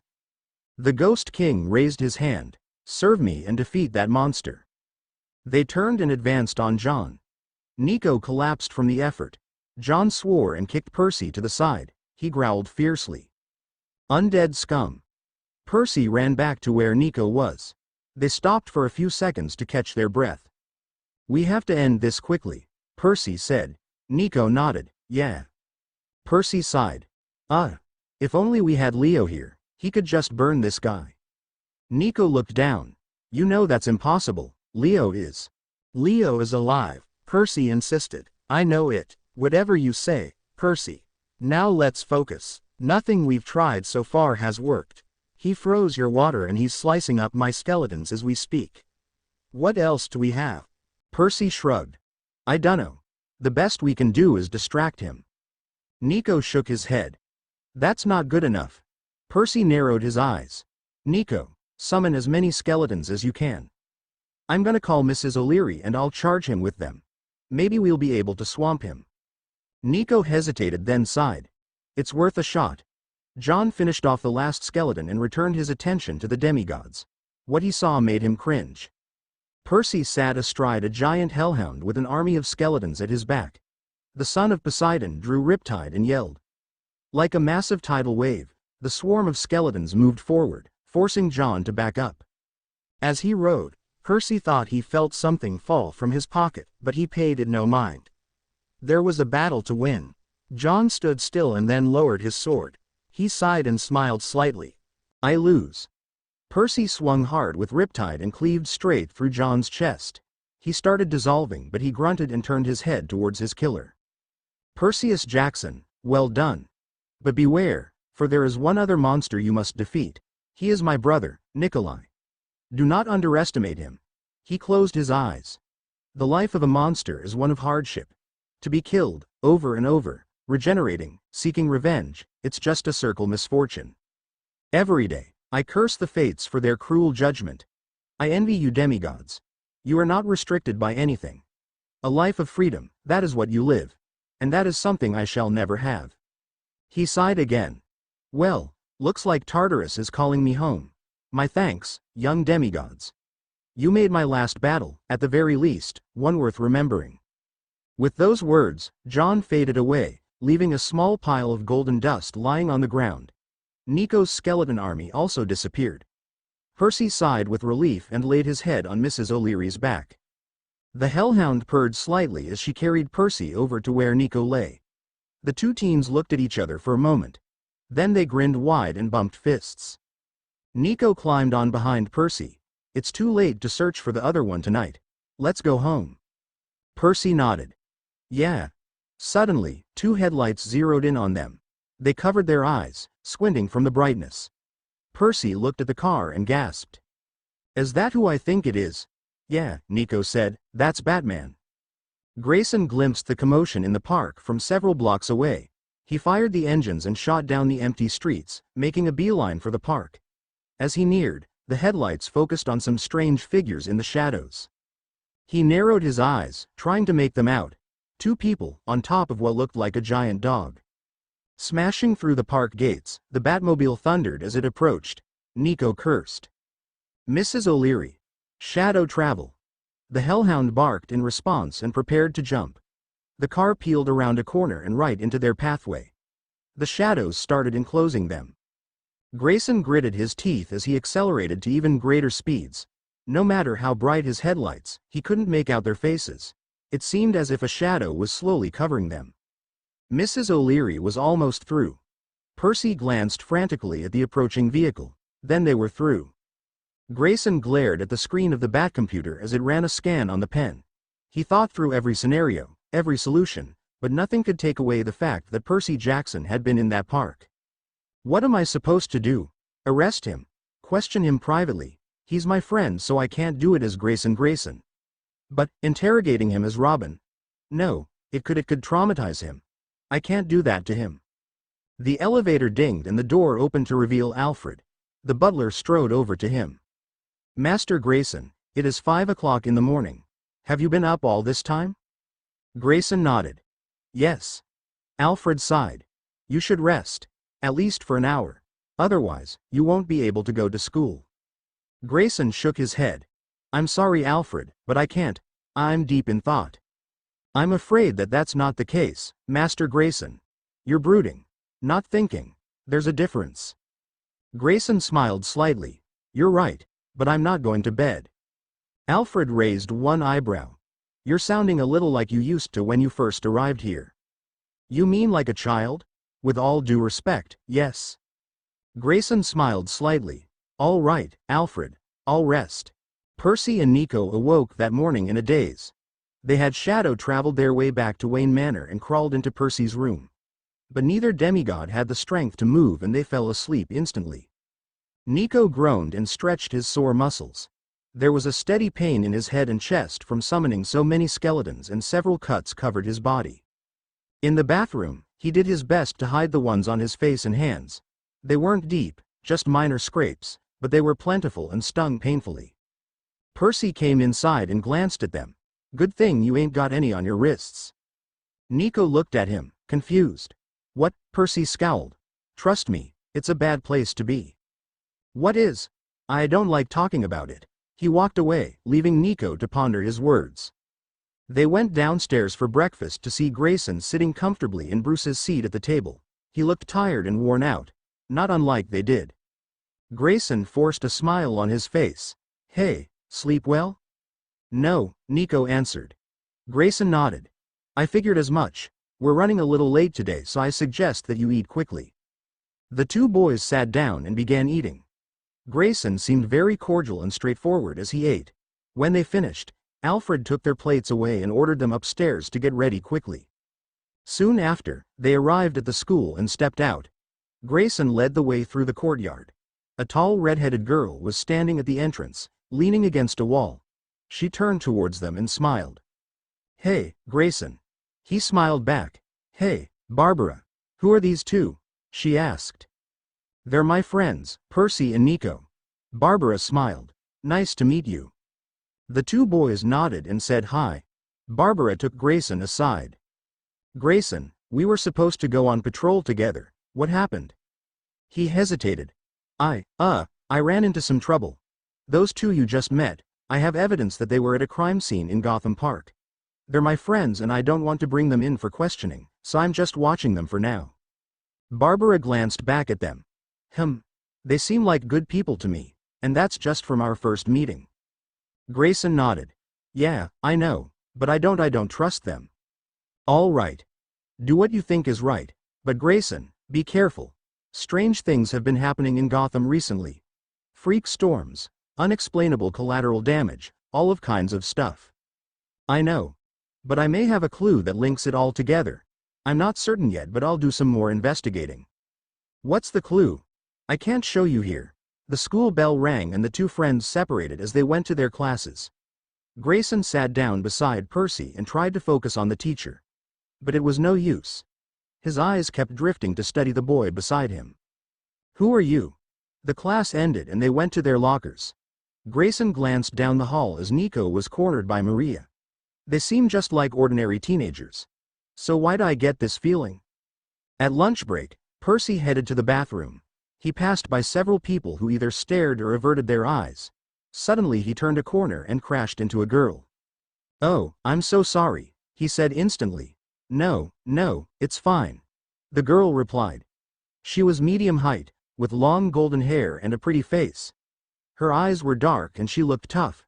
Percy helped her to her feet. You all right? He asked. Yeah, I'm good.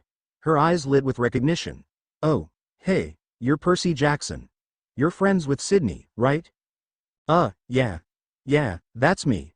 Who are you? I'm Artemis. Percy's eyes widened. You're who? Artemis. But why aren't you 12? She looked at him, confused. Excuse me? You don't look like Artemis, either. Did you get a godly makeover, or something? And not that your old form was ugly or anything, but, oh, gods, don't tell me you brought Talia. Who?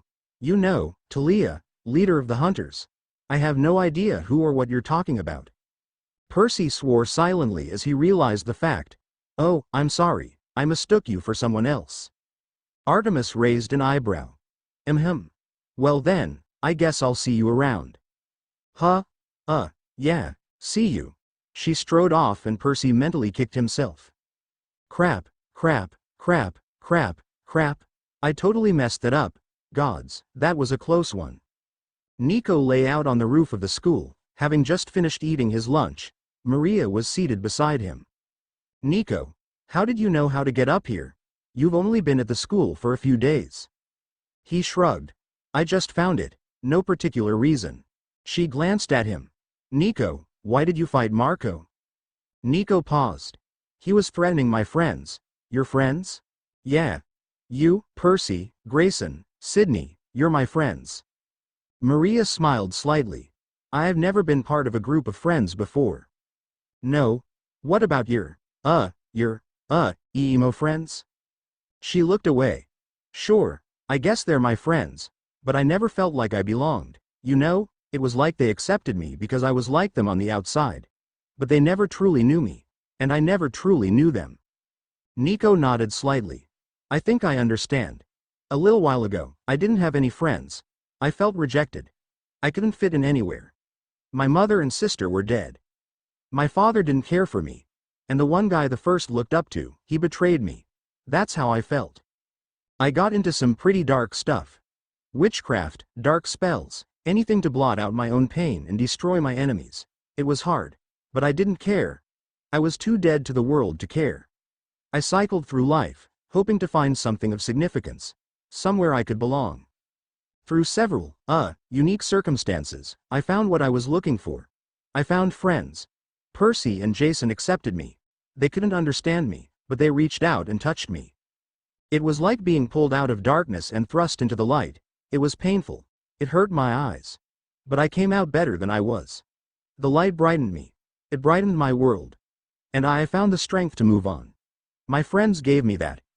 The least I can do is return the favor. Maria looked into his eyes and saw a light there. A light that shone no matter how dark everything around it was.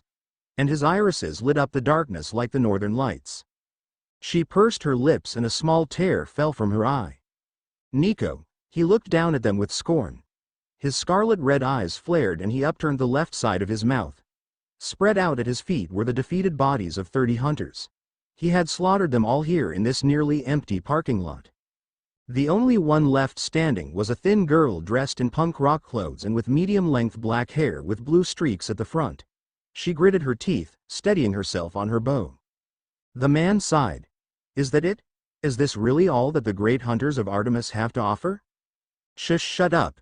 It's not over yet. No, it's not, is it? Surely, Talia, the powerful daughter of Zeus, should give me more of a challenge. I've heard stories about you. Something about the oldest of the most powerful generation of demigods or some crap. Well, I suppose that's just what they are. Stories. I said shut up. Talia charged forward, firing off an arrow as she went. The man sidestepped just in time and drew his sword. He dodged another arrow and raised his sword for a strike. Swinging hard, he cleaved through the air in a horizontal arc, aimed straight for the hunter's head. Talia slid down on her knees, limboing beneath the blade and slashing at his leg with a knife. The man cried out as he felt a burning sensation on his calf. He roared and unleashed a torrent of fire from his sword. Talia rolled behind a car and fired an arrow beneath the chassis. He jumped over it but was caught in her trap. Talia flipped onto the roof of the car and shot 7 arrows in rapid succession. The man blocked some of them but the rest pierced his body. Yelling with anger and pain, he blasted flames at the car, blowing it up. Talia leapt high in the air, overtopped the man. Then she fired down at his exposed head. He rolled aside and avoided the attack. Gripping her bow in her left hand, Talia ran along the side, grabbing med items and extra arrows from the fallen hunters. The man focused his red eyes on her and nodded with approval. Not bad, demigod. I'm impressed. But now I'm going to end this. Talia smirked. Ditto. He yelled and charged at great speed, swinging his sword.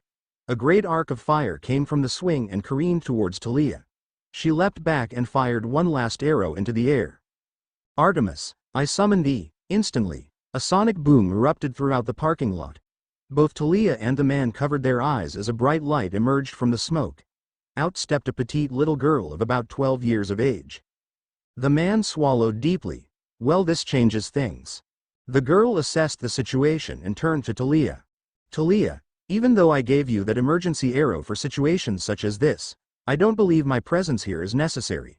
Surely you could defeat this monster yourself. Talia bowed. Forgive me, my lady.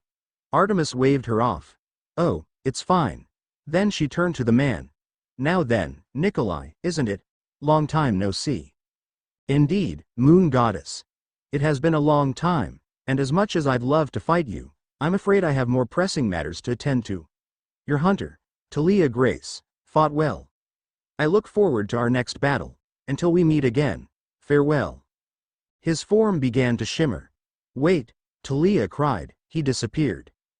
Talia cursed and strapped her bow back to her back.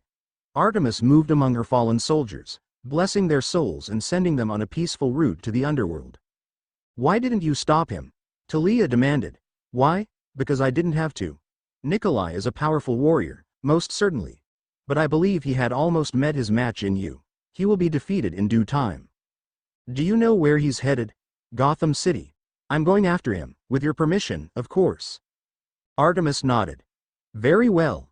Go, my child, and don't worry, there are friends waiting for you in Gotham. Who? You'll see soon enough. Now go, or you won't make it before sunset. Talia bowed. Thank you, my lady. Then she mounted her horse and rode off towards the city. Grayson sighed as he stood in front of Percy's room. It was midnight and he had finally come to a decision. I'll ask him about my pen. Then I'll slowly steer the conversation to where they were. And I'll uncover the truth. He knocked on the door and waited. No one answered. Frowning, he knocked again. Same thing happened. Grayson reached out and took the door handle. It was unlocked. The door opened and he stepped inside. No one was there. He cursed and ran down to the Batcave. Quickly dressing in his Robin suit, he jumped into the Batmobile and sped towards the city. Percy and Nico walked down the street. They both felt it. A powerful presence was stalking them. How close is it? Percy asked. Real close. I estimate like 500 meters at the most. 500 meters? Crap. We gotta get to an unpopulated area. Where, though? The park. No, park it is. Percy started running down the sidewalk. Nico sighed and followed him. While jogging, they could feel the presence steadily getting closer. They turned a corner and went through the gate leading to the park. Suddenly, Percy ran full tilt into a horse. He was knocked back onto the ground. Ow! What is with me and running into things today? He looked up and his eyes widened. Talia, what the heck are you doing here? The hunter crossed her arms. Good to see you too, little cousin. You know, my physical age has exceeded yours, so technically I'm the older. Dream about it, Percy. He smiled and chuckled slightly. It's good to see you, Talia. She dismounted and hugged him. Then she turned to Nico. Hey, kid. Don't call me kid. Talia laughed. So what are you guys up to? Can't you sense it? Nico questioned. There's a powerful monster tracking us. He'll be here any second. Talia sniffed the air and narrowed her eyes. It's Nikolai. Percy started. Nikolai? John's brother? Who's John? A monster we fought yesterday. Indeed. Said a voice from above, and you had the good grace to end his life quickly. For that I thank you. The three demigods looked up to see Nikolai striding down a tree branch as it slowly bent under his weight and lowered him to the ground. He spread his arms in greeting and smiled wide. It is an honor to be standing before the three oldest living children of Zeus, Poseidon and Hades. Truly, an honor. Talia Grace, hopefully you will be able to entertain me again. Nico D'Angelo and Perseus Jackson, I look forward to our battle. Now then, shall we begin? Percy uncapped his pen and riptide appeared in his hand. Nico unsheathed his Stygian iron blade and Talia drew out her bow. Nikolai smiled as he slowly pulled out his sword. It was red with a black outlining. The crossguard was like that of a rapier, protecting the hand that held the hilt. He swung it around a few times, experimentally. Then he charged forward at great speed. He headed straight for Percy and swung. Percy parried the first attack and dodged the next. Then Talia fired 2 arrows at him. Nikolai blocked both of them at speed and spun to face an attacking Nico. They exchanged hard blows, Nikolai grinning and Nico scowling. Strike, parry, it seemed to go on forever. Then Nikolai twisted his blade and knocked Nico's sword from his hand. The son of Hades gasped and jumped back. Percy came forward and slashed down. Nikolai sidestepped and countered. Percy grunted as Nikolai's sword sliced his arm. He stumbled back as Talia ran to back him up. Out of nowhere, she pulled out her spear and giant shield. The horrific face of Medusa gleamed as if freshly shined. Even Nikolai looked a little paler as he saw it. Talia thrust forward with the added reach due to her spear. Nikolai barely parried it. Then she smashed forward with the shield, connecting with his face. He grunted and slid back. But Talia wouldn't stop. She pressed on and slashed at his face, cutting slightly through his cheek, drawing blood. Nikolai's eyes flared and he roared, unleashed a wave of fire that shot towards her. Talia flipped back and Percy tackled her out of the way. The flames set fire to the park and the sky was lit up. Robin was driving slowly along, humming a Danny Elfman song when he glimpsed the fire. What the heck? It's in the same park as before. He fired the engines and sped towards the park. I'll catch you this time. Nico shielded his eyes from the flames and coughed several times. He looked around for his friends but couldn't see them. Walking a few paces, he winced as his hand touched fire. He jerked back in pain and started as he heard someone laugh. Oh my, Nico, it looks like you're trapped, just you and me. Nico flipped around and saw Nikolai standing several paces away from him. He snarled and charged forward.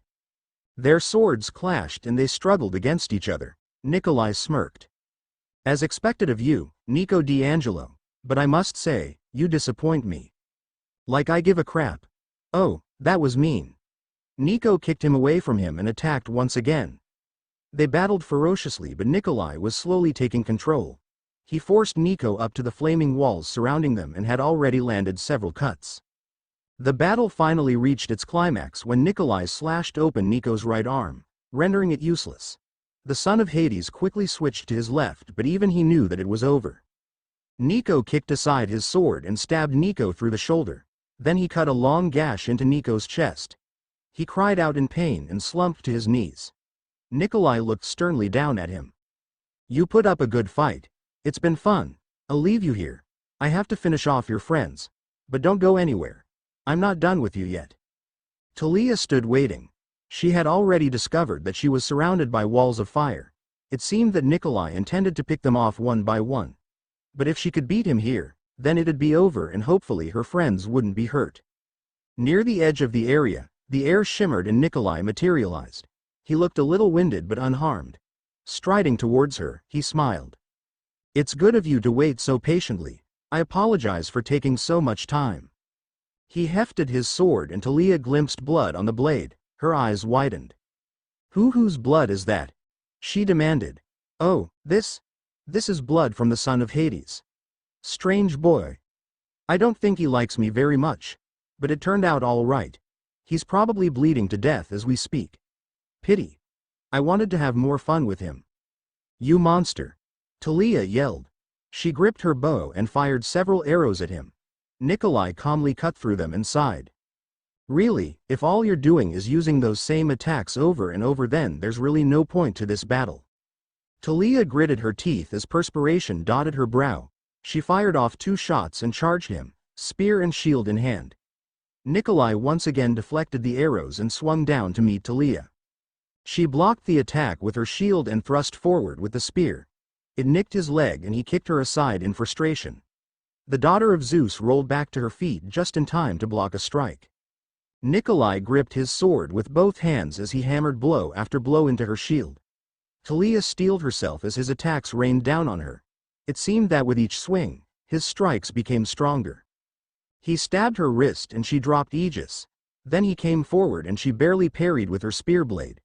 Talia quickly flipped back and drew her bow. But she was unprepared for his speed. Nikolai shot forward and sliced through the bow, cutting slightly into her skin as he did so. Talia rolled away and flung several knives at him. Batting them away, he relentlessly pursued her. Talia could feel her strength waning as she did her best to stay out of his reach. After one jump, she landed awkwardly on one foot and stumbled.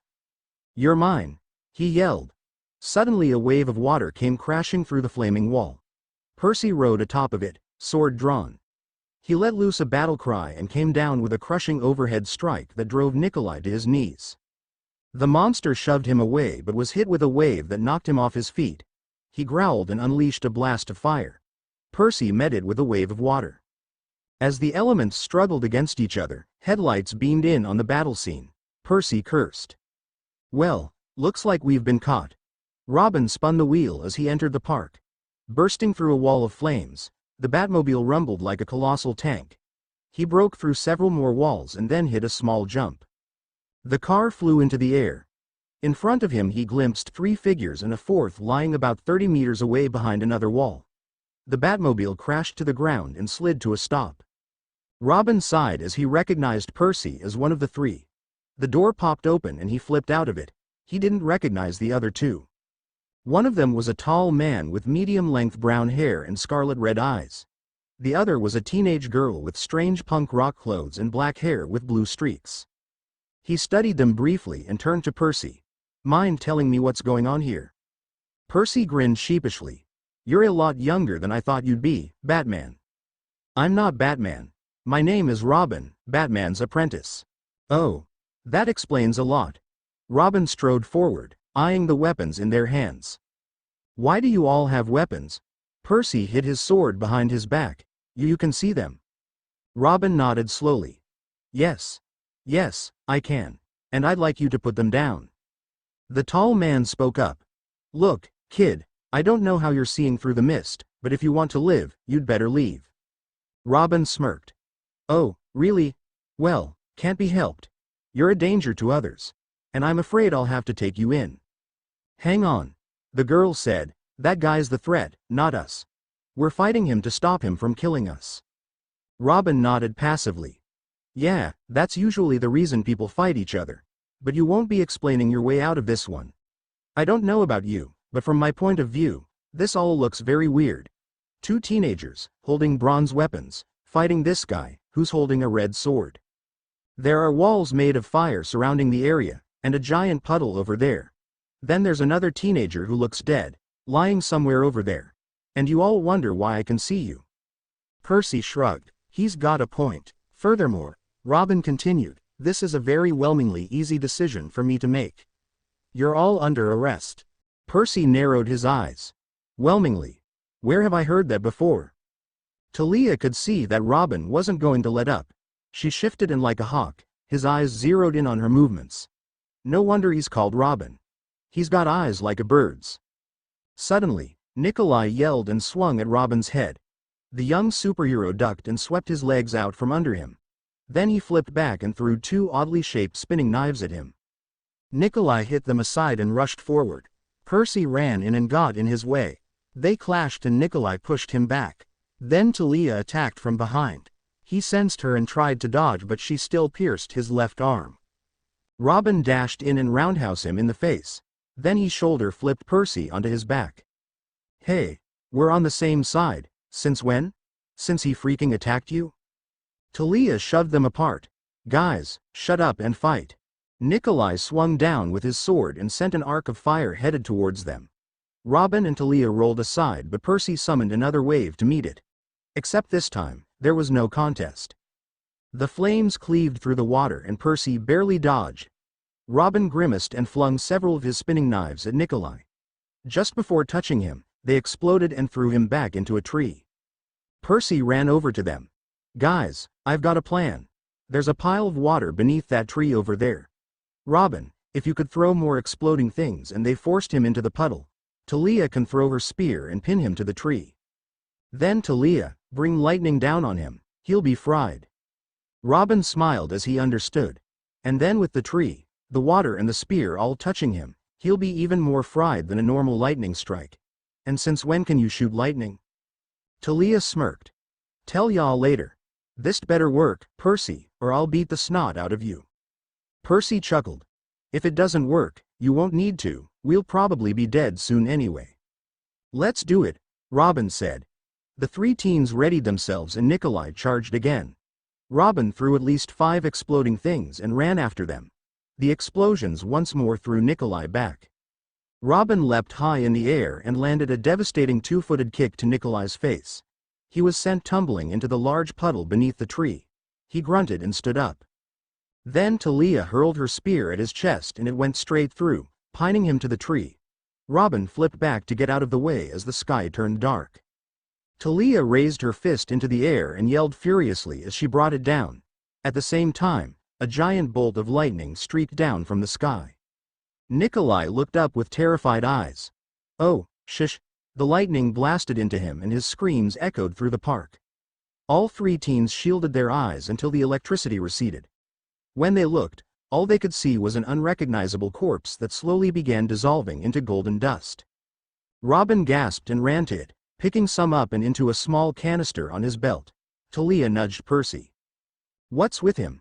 He shrugged. Beats me. Robin stood and faced them. Now, to deal with you two. Before I arrest you, I'd like to know who you are and what you are. Percy looked at Talia. Should we tell him? Of course not. He's immortal. But he can see us. She grabbed his shirt. It doesn't matter, Percy. You are not gonna make another Rachel of this kid. That's final. Percy took her wrist. Talia, this is the first time I've ever beaten a monster with a mortal's help. This is special. And he needs to know. Talia sighed. Fine. Do what you want, but don't blame me if things get ugly from here on out. Percy nodded. I won't. Thanks, Talia. She turned away. I'll go check on Nico. She ran off and Percy turned to Robin. Robin, how much do you know about the Greeks and Roman gods of Olympus? Only what I learned in school, I guess. Okay. That's fair. Listen, the gods are real. And they still exist. They've been traveling throughout history, settling wherever Western civilization is strongest. Right now, they're here in the United States. Robin raised an eyebrow. All right. Go on. Throughout Greek and Roman mythology, the gods mingled with mortals and had children with them. These children were called demigods. People like Hercules, Achilles and Perseus were all demigods, and they all existed. Robin began to understand. So you, Nico and Talia are all modern demigods? Percy nodded affirmatively. Yeah, so who was that guy we fought? Another demigod? No, that was a monster. I won't go into all the details, but they come from the underworld and it's our task to kill them and survive. Robin accessed the golden dust file. And what about this golden dust? What is it? Oh, that's just what happens whenever you kill a monster. They dissolve into that stuff. Robin smirked. Hey. And I thought that the golden dust connected all the dots when in fact it was you. I think I understand. I had already heard about the Greek gods from Wonder Woman. But I never heard that they were so intimate with humans. Wait. You mean the Wonder Woman? The Amazon princess blessed by all the gods? You know her? Yep, I know her. Percy's eyes widened considerably. Wow. You know one of the ancient Amazons. I've only met the modern ones. But an ancient. Talia came back, pretty much carrying Nico on her back. She set him down and Percy ran to his side. Nico, man, you all right? He's unconscious. Talia said. I already gave him some ambrosia so he should be fine in a day or so. He really took a beating. Percy looked down with remorse. I should have been with him. Talia put her hand on his shoulder. He'll be fine, Percy. Robin coughed and they looked over at him. Are you still gonna arrest us? Percy asked. Robin hesitated then shook his head. No, for some reason, I find myself trusting you. I feel like I know you. And I know that you don't pose much of a threat to the citizens of Gotham City. So I'll let you off for tonight. But when I see you tomorrow, I'm bringing you in for further questioning. There are still some things I want answered. He turned away. The fight was fun. We should do it again sometime. Well, I'll see you around. He stepped into the Batmobile and then stopped. Oh, I almost forgot. He pulled something out from his belt. I found this here last night. You might want to return it. He chucked the object at them and drove off. Percy picked up the item and saw that it was a pen. It had a small name label near the end. He read the name. Grayson. Jason's eyes shot open. His breath came in ragged gasps and beads of sweat poured down his brow. He sat up quickly and threw the covers off of his shirtless form. Running his hands through his blonde hair, he moved his legs so they were hanging over the side of the bed. Jason sighed and glanced up as sunlight streamed through his window. He smiled slightly as he bathed in its light, then he stood up and took a shower. Breakfast was being prepared as he came downstairs. Annabeth and Piper smiled when they saw him and he returned the expression. Piper placed a plate filled with eggs, toast and bacon in front of him as he sat down. Jason thanked her and tucked in hungrily. The two girls seated themselves and began eating as well. So, Piper said cheerfully, "What's our plan for today?" "We go to school," Annabeth replied, "and we will try to identify our future partners." Jason frowned. "Are you sure, Annabeth?" "Yes. Just because you didn't take your chance doesn't mean that I won't take mine. If I get an opportunity to partner with them, I will." He sighed. "Fine. Do what you want." Piper glanced at the clock. "It's almost time to leave," she said. "We should go get ready." Sometime later, the three demigods were walking down the sidewalk on their way to school. Jason turned a corner and was knocked to the ground as he collided with a young boy. "Jason, are you all right?" Piper asked. The blonde rubbed his head. "Yeah." He looked at the boy and studied him. The boy was pretty young, maybe just below teenage years. His hair was black and unruly and his skin was fair. He was dressed in a red sweater and blue jeans. Apart from his blue eyes, he'd have looked just like a younger Percy. "Hey, kid," Jason said. "You okay?" The boy nodded. "Yeah, I'm fine." Jason helped him to his feet. "Why were you running?" Piper asked him. The kid blushed sheepishly. I stole something." He held up a phone. Behind him, they heard running feet. "Batson, you little brat. I'm seriously gonna murder you this time." The kid sighed. "Well, I'd better book."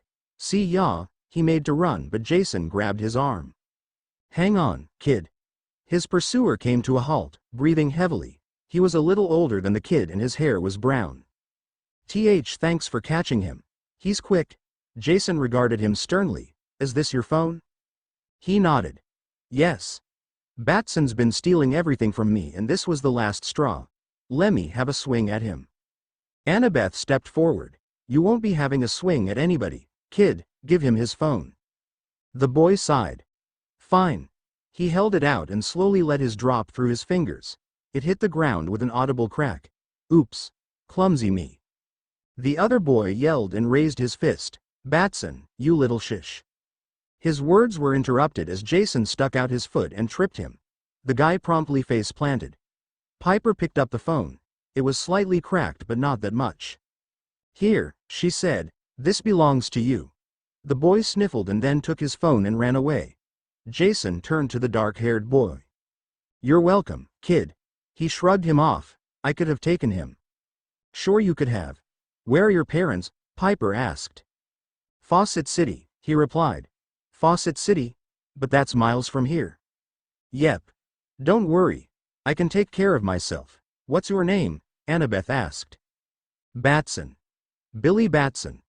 Connor sat and watched as McGann scurried about Mount Justice, having woken up late and trying to get ready in time for school. "Oh, we're going to be late. Why didn't Captain Marvel wake us up?" "I was up," Connor replied. "And besides, it's not his job to take care of us. He's just here to supervise us. I couldn't see any sign of him, either. Maybe he went out during the night." McGann harumphed and set about packing her backpack. "You should help me, Connor," she said. "You've got the telekinesis. I'd just be in the way." When she had finished, Connor pulled on his brown jacket and they stepped out onto the street. After walking some distance, they reached the school gates and went inside. All of McGann's cheerleader friends were crowded about a bench. Connor gestured to them. "Hey, what's going on?" "I don't know," she replied. "I'm gonna go find out." McGann laughed over to them. "Hey, girls, what's up?" One of them looked over. "Megan. Hey, there's a new student at our school and she's totally cheerleader material. Here, come say hi." She guided McGann to the bench and a girl she didn't recognize stood up. She was tall, with a beautiful face and long blonde hair. Her eyes flashed with vigor and wildness. "You must be Megan. I've heard so much about you," she said. McGann smiled. "Yup, that's me." The girl smiled back. "I'm Kelly, by the way. I look forward to working together." Likewise. Connor watched them out of the corner of his eye. Then he looked back at the gate and saw Jason, Annabeth and Piper coming in. He approached them. "Hey," he said. "Hey, man," Jason replied.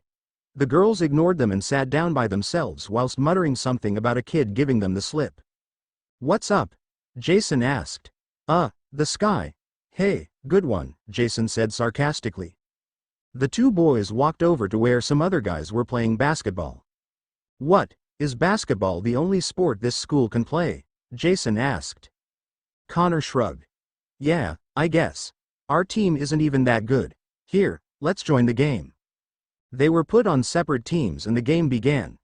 Jason's team passed it around the three-point line, looking for an opening. One of them faked a pass and shot a three, but it bounced off the side of the rim. Jason quickly got the rebound and dribbled around his check. Then Connor came in to swipe the ball from his hand. Jason feinted right and twisted so that his back was to Connor. Then he tossed the ball up without looking at the net and it swished perfectly. Connor raised his eyebrows.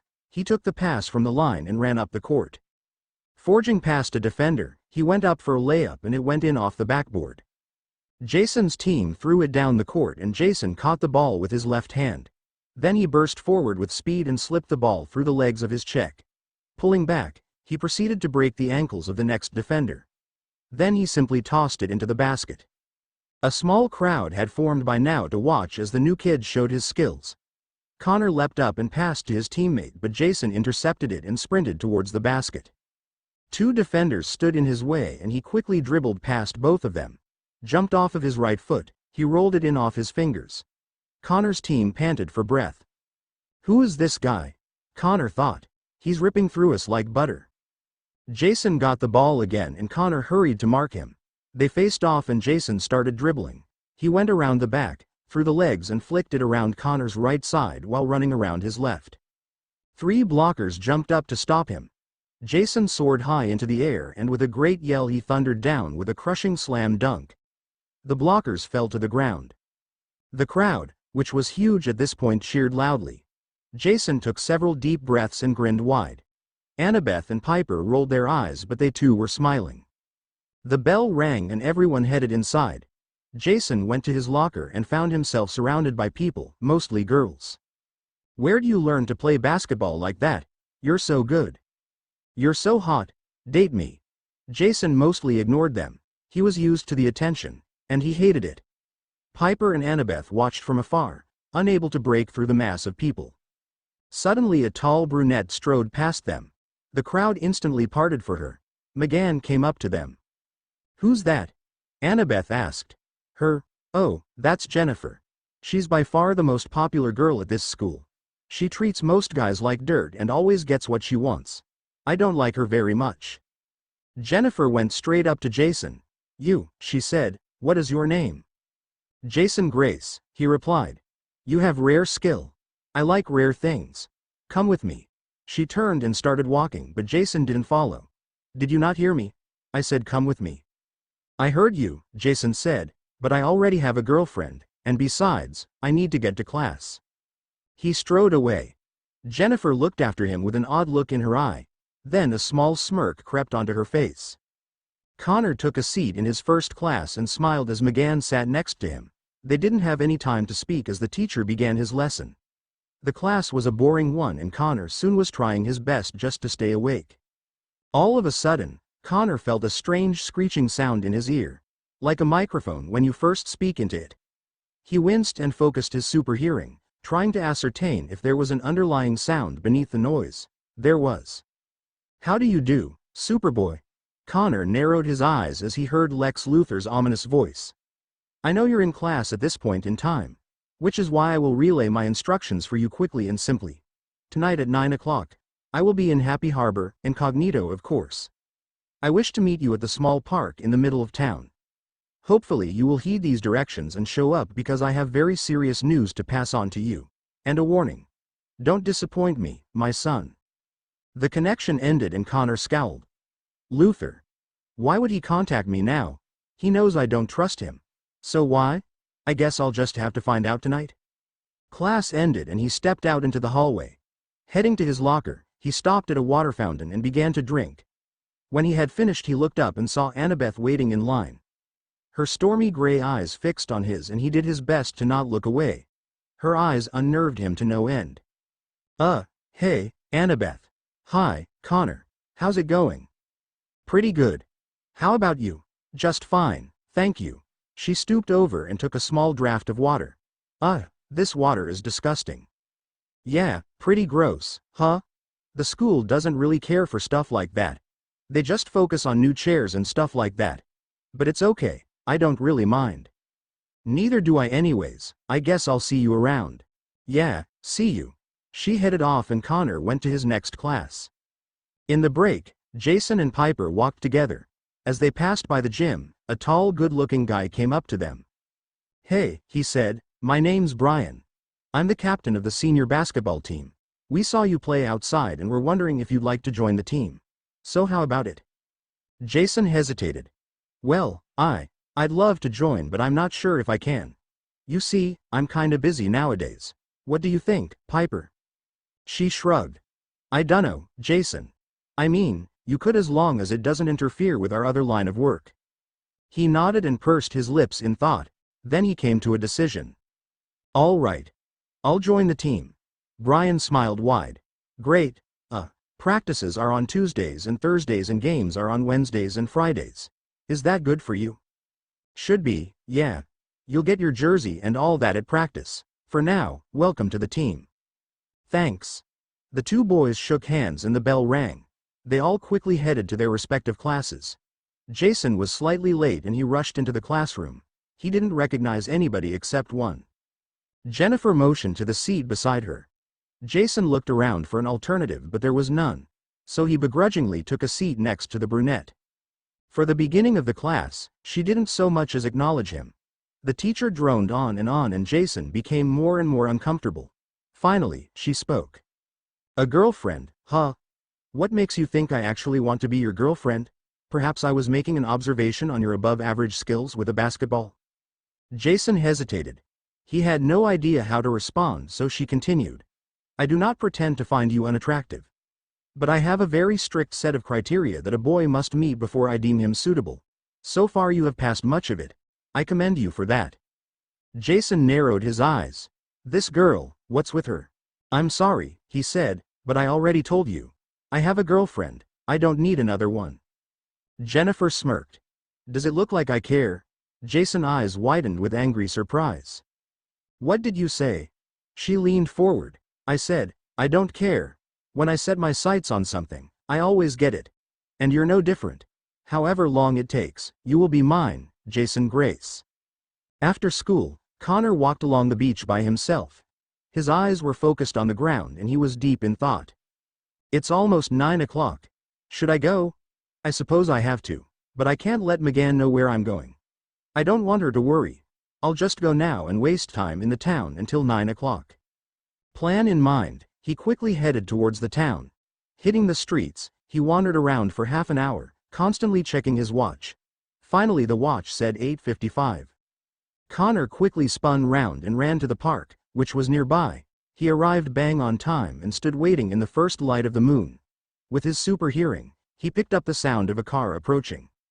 It came closer and stopped behind him. Connor turned and saw Lex Luthor step out of the back seat. The bald man smiled and extended his hand. Superboy, long time no see. Connor ignored the offered handshake. Cut the crap, Luthor. Tell me what you have to and leave. Lex pursed his lips in mock disappointment. Well, that's a shame. I was hoping to engage in a friendly conversation with my son. Anyway, it is of no concern. I will tell you what I have heard. Rumors have been spreading. Talk of infiltration, betrayal and secret alliances. The Justice League is being watched. I do not know by whom, but they are crafty and perhaps even have a man inside. I know not their purpose, nor their motive, but I have heard whispers. As a man of science, I do not pretend to believe in things unseen. But this thing is of no earthly origin. It is supernatural. I cannot explain it in words. But I feel that as mortals, we live in something of a valley. Mountains surround us on all sides. They close in, keeping us shut up and locked away. They do not let us escape the confines of the valley. For they are afraid of us discovering the knowledge beyond their peaks. These, immortals, if you would call them that, are the enemy of all mankind. And they must be put down. That is my mission. I was hoping you'd join me. Connor frowned. Why would I join you? You're evil. Luther chuckled. As I've said before, my boy, this world is not one of black and white. It is gray. As humans we naturally join forces, to fight against a common enemy. I do not ask you to throw your lot in with me lightly. This is a matter of utmost importance. You are my son, and I ask for your help. I am not your son. My blood flows through your veins. Yours is not the only blood. Luther's face darkened. Superboy, this world is not one of heroes. Or villains. It is a world full of monsters. They step on us, call us weak, we are just stepping stools to them. I will not beg for your help. But my offer is always standing. When you lie, defeated, your friends lying wounded and bloody around you, perhaps you'll remember how we could have stopped it. If you join me now, we will prevent years of bloodshed and loss of life. I'm not asking you to trust me. All I ask is that you give me a chance to save the world. Connor looked away. I don't trust you, Luther.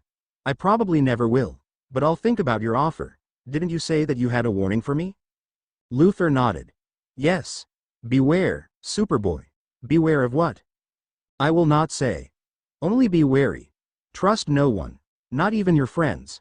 It just might save your life. What do you care about my life? I don't. I've merely put a valuable investment in you that I would not like to lose. I'll be leaving now. It was good talking to you, Superboy. Connor said nothing in reply as he watched Luther get into the car and drive off. Trust no one, huh? The clone walked slowly through the streets, no direction in mind. He glanced up at the full moon, his first real sight after escaping Cadmus. Beautiful, isn't it? Said a voice beside him. Connor turned to see a small blonde girl who must have been no older than 12. She was clothed in a white dress and her full eyes twinkled with experience and memory beyond her age. Yes, he said, yes, it is. Sometimes I lie on the hill outside my house at night and just stare at it for hours. It's peaceful and I love it. The girl pointed to the southern area of the sky. See those stars? Yeah, Connor replied. What about them? That constellation up there, the one that's shaped like an archer, do you see it? He looked closely. Yeah, that's called the Huntress. The Huntress? I've never heard of that constellation.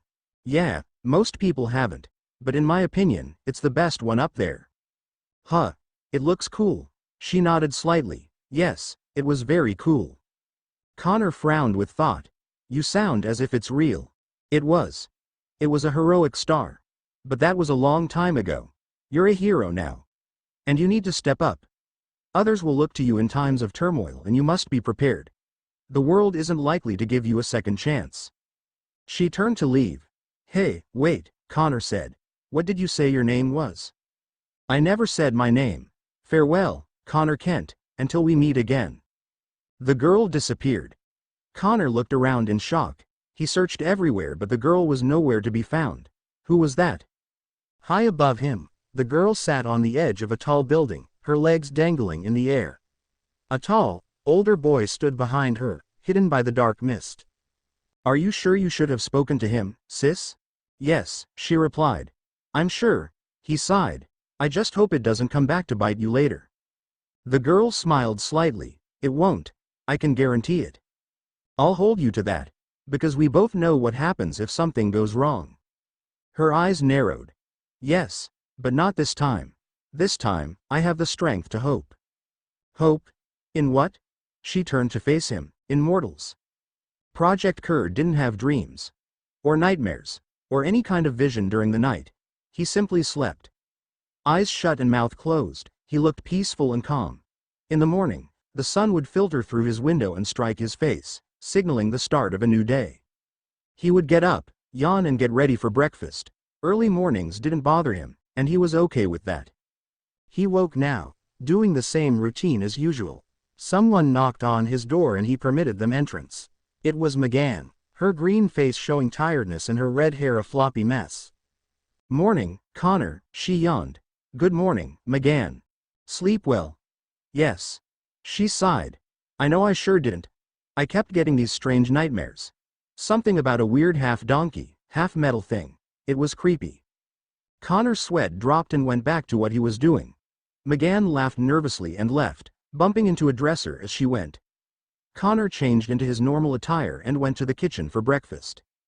Captain Marvel was there, sipping a Coke and eating chips. He belched loudly. "Hey, Superboy." Hey, Captain Marvel. Is that your breakfast?" The superhero beamed. "Nope, I already had my waffles and orange juice. This is just a snack." Connor nodded slowly. "Uh-huh." He sat down and McGann placed a plate of food in front of him and he began eating. Captain Marvel munched his chips happily as he watched football on the TV. Suddenly he cheered and spilled his Coke all over the couch. "Touchdown. Victor Stone does it again." McGann sighed and used her telekinesis to use a cloth and wipe up the spilled soda. Connor grunted. "Do you mind? We're trying to eat breakfast here." Captain Marvel hung his head, chastised. "Sorry, I just got a little excited." "Yeah, no kidding." The two teens finished their breakfast and got their stuff together to leave. Captain Marvel waved goodbye. "See ya, guys. Have a good day at school." Connor rolled his eyes as they left. "What a weirdo. He's so immature." McGann nodded. "I try not to look into people's minds, but I sort of felt around his a while ago. While he has the body of an adult, he has the mind of a little kid." That would explain it.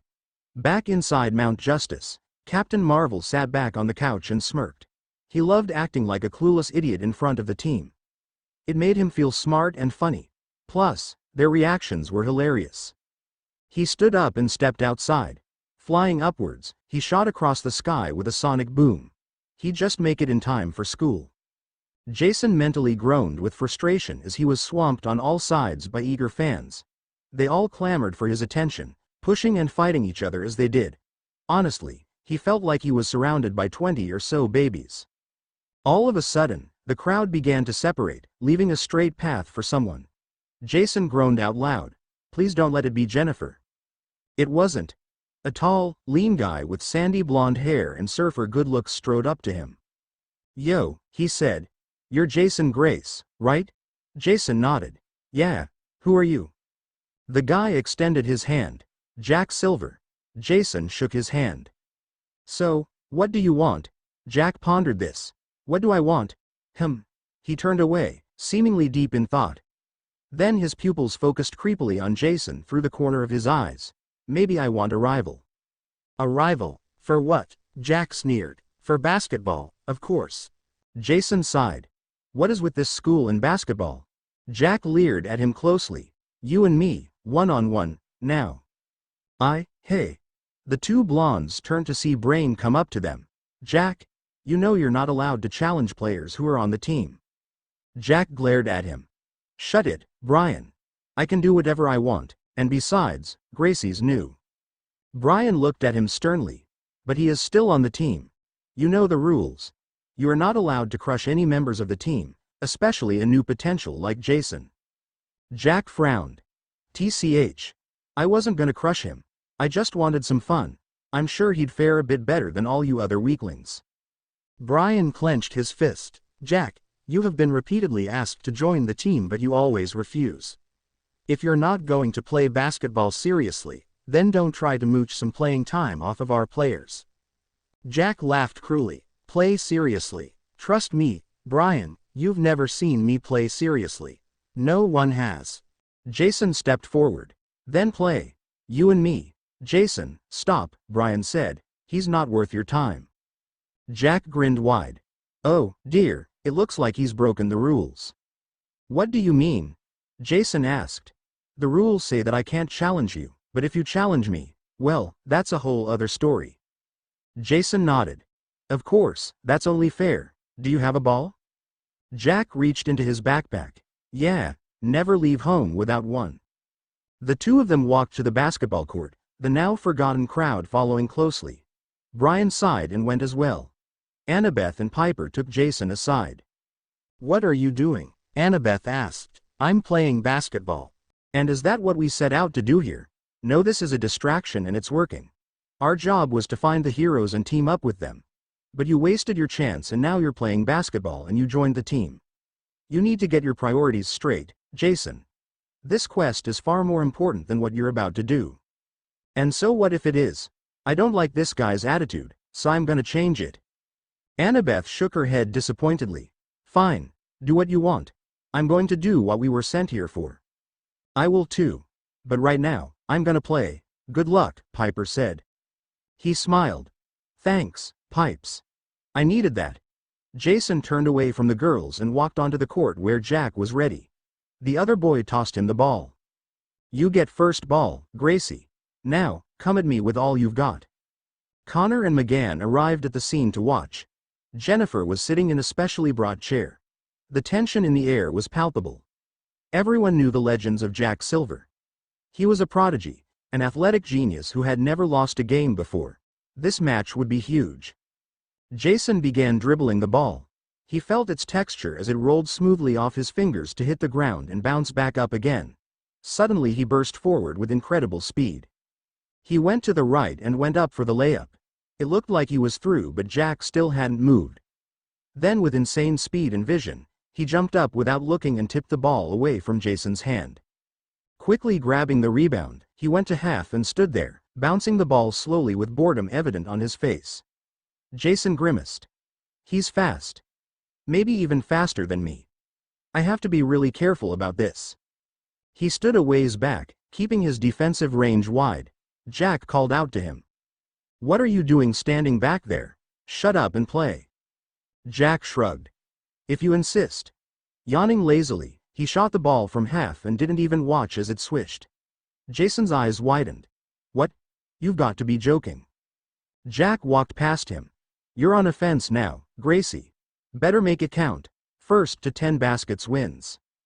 Jason came out of his stupor and took the ball to half. He dribbled cautiously. Then he slowly walked it forward. Jack hadn't moved. Jason narrowed his eyes and faked left. Then he went up for the shot. It went in and Jack still hadn't moved. "Hey, are you ignoring me? I just scored." "Oh, I was just looking at that native girl over there. She's pretty cute, huh?" He licked his lips. "I should go talk to her after I win." Jason scowled. "You're not gonna touch her." "Oh, is that your girlfriend? Then how about we make a bet? If you win, I'll leave you and her alone. But if I win, you quit the basketball team and she becomes my girl. Deal?" "No deal. Piper's much too precious to be bartered off like that." Jack shrugged. "Whatevs. I've dated better. I was just interested in her native blood. Is my turn on offense? Looks like it is." He went and got the ball and the game resumed. Jason now maintained a close distance to him. Jack nodded approvingly. "Not bad. Your defense doesn't have too many holes. Unfortunately for you, those holes are just begging for me to go through." Jack dribbled to the left and Jason matched him. Then he darted right then crossed left. Jason once again matched him. Jack smirked and then he just wasn't there anymore. Jason gasped as he turned round and saw Jack rolling the ball into the basket off his fingers. He turned and sneered. "You need to pay more attention, Gracie. Your head's not in the game right now." Suddenly the bell rang. Jack sighed and frowned. "Oh, too bad. Looks like we'll have to continue this after school." "I can't. I have my first basketball practice. Then we'll get together sometime. I'm free on Saturdays. But now I might as well go to class." "Wait. How did you disappear like that? I already said it. You weren't concentrating. If you can't figure it out, ask your blonde friend over there. I can tell that she saw right through it." Jack walked past him and went inside. Jason stood on the court for a few more seconds then started as Jennifer came up behind him. "That was a pathetic showing," she said. "I expect you to do better next time." With that, she too left. Jason approached Annabeth. "Hey, Annabeth, Jack said that you saw through his move. What did he do?" She raised one eyebrow. "You weren't concentrating. That's what went wrong." "Oh, come on. There has to be something other than that." Annabeth sighed. You really are clueless, aren't you? When Jack mentioned Piper, he took your mind off the game. Your eyes instantly looked at her at every opportunity because you were caught off guard by what he said. Then he maneuvered himself so that you were facing her. Your subconscious instantly locked onto her, and then Jack poured on the speed, making it look like he had disappeared. Jason looked at her, confusion written plainly on his face. She groaned, "Never mind." The day passed quickly, and soon Connor went outside with Megan to watch her cheerleader practice. He sat down on the bleachers and glimpsed the new girl, Kelly, talking to Megan. He narrowed his eyes. Something was off about that girl. Focusing his supervision, he concentrated on her. Then his eyes seemed to cloud and he rubbed them and the sensation was gone. What was that? Jason strode into the gym after school. A bunch of his new teammates were playing a small pickup game at a hoop in the corner. Brian saw him and jogged over. Hey, man. Glad you could make it. Jason nodded. Yeah, me too. Brian started walking and Jason fell into step beside him.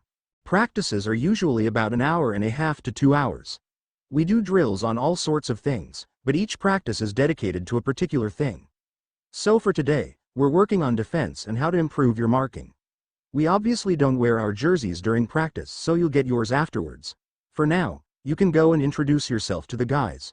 Practice starts in 5 minutes. Okay, thanks. No problem. Jason went over to the others. They stopped their game and smiled. Jason introduced himself. They were all friendly and likable and they accepted Jason with open arms. During practice, Jason paired up with a black guy called Miles. He was a solid, all-rounder type of player. His dribbling, shooting, passing and defense were all top-notch and it was clear that he loved the sport. So what's it like playing against Jack Silver? He asked. Jason looked up. Oh, well, it's tough, very tough. He's really unpredictable and fast. He plays kinda like you, Miles said. You think so? Yeah. He's quick and sharp. He doesn't try to be fancy but he is anyway. And he's got masses of talent. Just like you do. I guess you're right. Have you ever played him? Miles shook his head. No, Brian and the coach wouldn't allow any of us to accept his challenges. I don't think I'd stand a chance anyway. Well, you never know unless you try. My match with him is far from over, but I really need to step up my game. Miles snorted. Come on. You're already amazing. It's scary to think what you'd be like if you got better. But you can never rely on just your talent. I had to work hard to get to where I am. It's only when you stake everything on the sport you're playing that you can become great at it. Many things worth having in life take hard work. Jason nodded. That's very true. Thank you, Miles. Hey, don't thank me. I got that line from a movie. Oh, what movie? It was called Sumo of the Opera. The character who said it was called the Italian Scallion. Jason laughed. What the heck? Hey, man, I watched it as a kid, don't judge. Haha, I won't. They went back to practicing. Soon afterwards, Brian blew a whistle. Okay, guys, good work today. We've got about 10 minutes left, so let's play a small game. Then we'll clean up and you can leave. I'll pick the teams. Jason and Miles ended up on the same team with 3 others. The game began and Jason got the jump ball. He saw Miles running up the side of the court and passed to him. Then he too sprinted towards the basket. Alley-oop, he called. Miles dribbled back and tossed the ball up as Jason leapt into the air. The pass was timed perfectly and Jason slammed it down. The 2 boys high-fived and went back on defense. They ended up winning the game by a long margin and Jason left the gym with Miles at his side. That was some good teamwork between us, Jason said. Yeah, Miles agreed. I'm really looking forward to the games. I think we'll do well. Miles nodded. Yeah, I think so too. They walked outside and Jason turned to his new friend. Well, I'd better be going now. See ya tomorrow, man. Yeah. See you. As Jason walked across the parking lot, he glimpsed a tall blonde girl struggling with the door to her car. She wrestled with the door handle but it wouldn't budge. He went up to her. Need some help? She turned, startled. Oh, yeah, thank you. The girl stepped aside and Jason took the door handle. It's rusted shut, he said. Yeah, this car's always been a little dumpy but this is the worst thing yet. Oh, I'm going to be late for dinner. Hey, it's okay, he reassured her. I'll figure this out. Jason took the door handle again and concentrated. Then he sent a small spark of electricity through the rust, causing its individual atoms to move faster and draw closer together from the heat. The rust caved into itself from the pressure and broke off.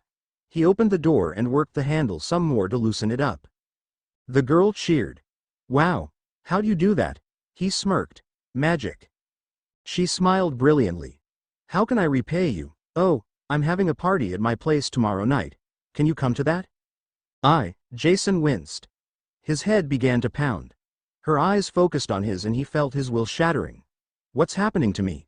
He found himself responding. Of course I will. His mind cleared as he heard her reply. Great. I'll give you some more details at school. Bye. Jason watched her drive off with no memory of what had just transpired. All he felt was an innate desire to see her again. Connor stood on the beach outside Mount Justice, his hands in his pockets and hair moving in the breeze. He stared up at the setting sun, its rays filling and permeating everything it touched. As a Kryptonian, even a clone, the sun gave him power.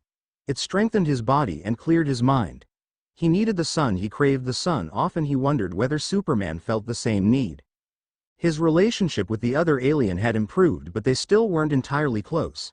Superman was always busy being, well, Superman. And the team hadn't had a real mission for a week or two now. In short, Connor was bored. School was a pain and he didn't have anything worthwhile to spend his time on. He'd hoped that spending more time with McGann would lessen that boredom, but she was also busy with cheerleading. And after getting royally destroyed by Jason, his pride had taken a blow as well. Speaking of Jason, Connor often wondered where he and his two friends had come from. They were nice and all, but they projected confidence and belief in themselves that was normally unheard of even in teenagers. It was just the way they carried themselves that put Connor on edge. The girl, Annabeth, looked like she could walk through hell itself and come out alive. Jason looked like he could slay monsters with his bare hands. And Piper seemed like a deceiving beauty, like her words themselves carried the power to persuade. But the greatest mystery of all was the strange warrior who defeated the monster in the mist. Who was he? And would he show up again? Connor hoped so. He wanted to find out who he was. And he wanted to fight him. The next day at school, Connor shoved his backpack into his locker with enough force to break a mountain. Fortunately, backpacks are made of sterner stuff than mere mountains, and the wall only shook a little. He felt someone tap his shoulder and turned to see the girl from yesterday. Hey, she said, how's it going? Oh, good. How about you? I'm really good. I just wanted to tell you about a party I'm having tonight. Okay. Connor hesitated. Wait a second, you're Kelly, aren't you? Yup. That's me. Connor's vision clouded. He held his head and winced. The name Kelly reverberated inside his mind. He saw someone with black hair and green eyes warning him to stay away. Then the feeling was gone and his mind cleared. She touched his cheek. Hey, are you okay? Huh? Yeah, I'm fine. Okay. The party's at 10 o'clock tonight at my place, which I'm sure you can find on your own. There'll be a few people there, but you probably won't know most of them. Still up for it? Yeah, course. Great, I'll see you tonight, Connor. She skipped away, giggling to herself. Connor yawned, suddenly feeling tired. He pulled out his books and went to his first class. Jason walked down the hall, heading away from the bathroom. People smiled and waved to him, but he ignored them all.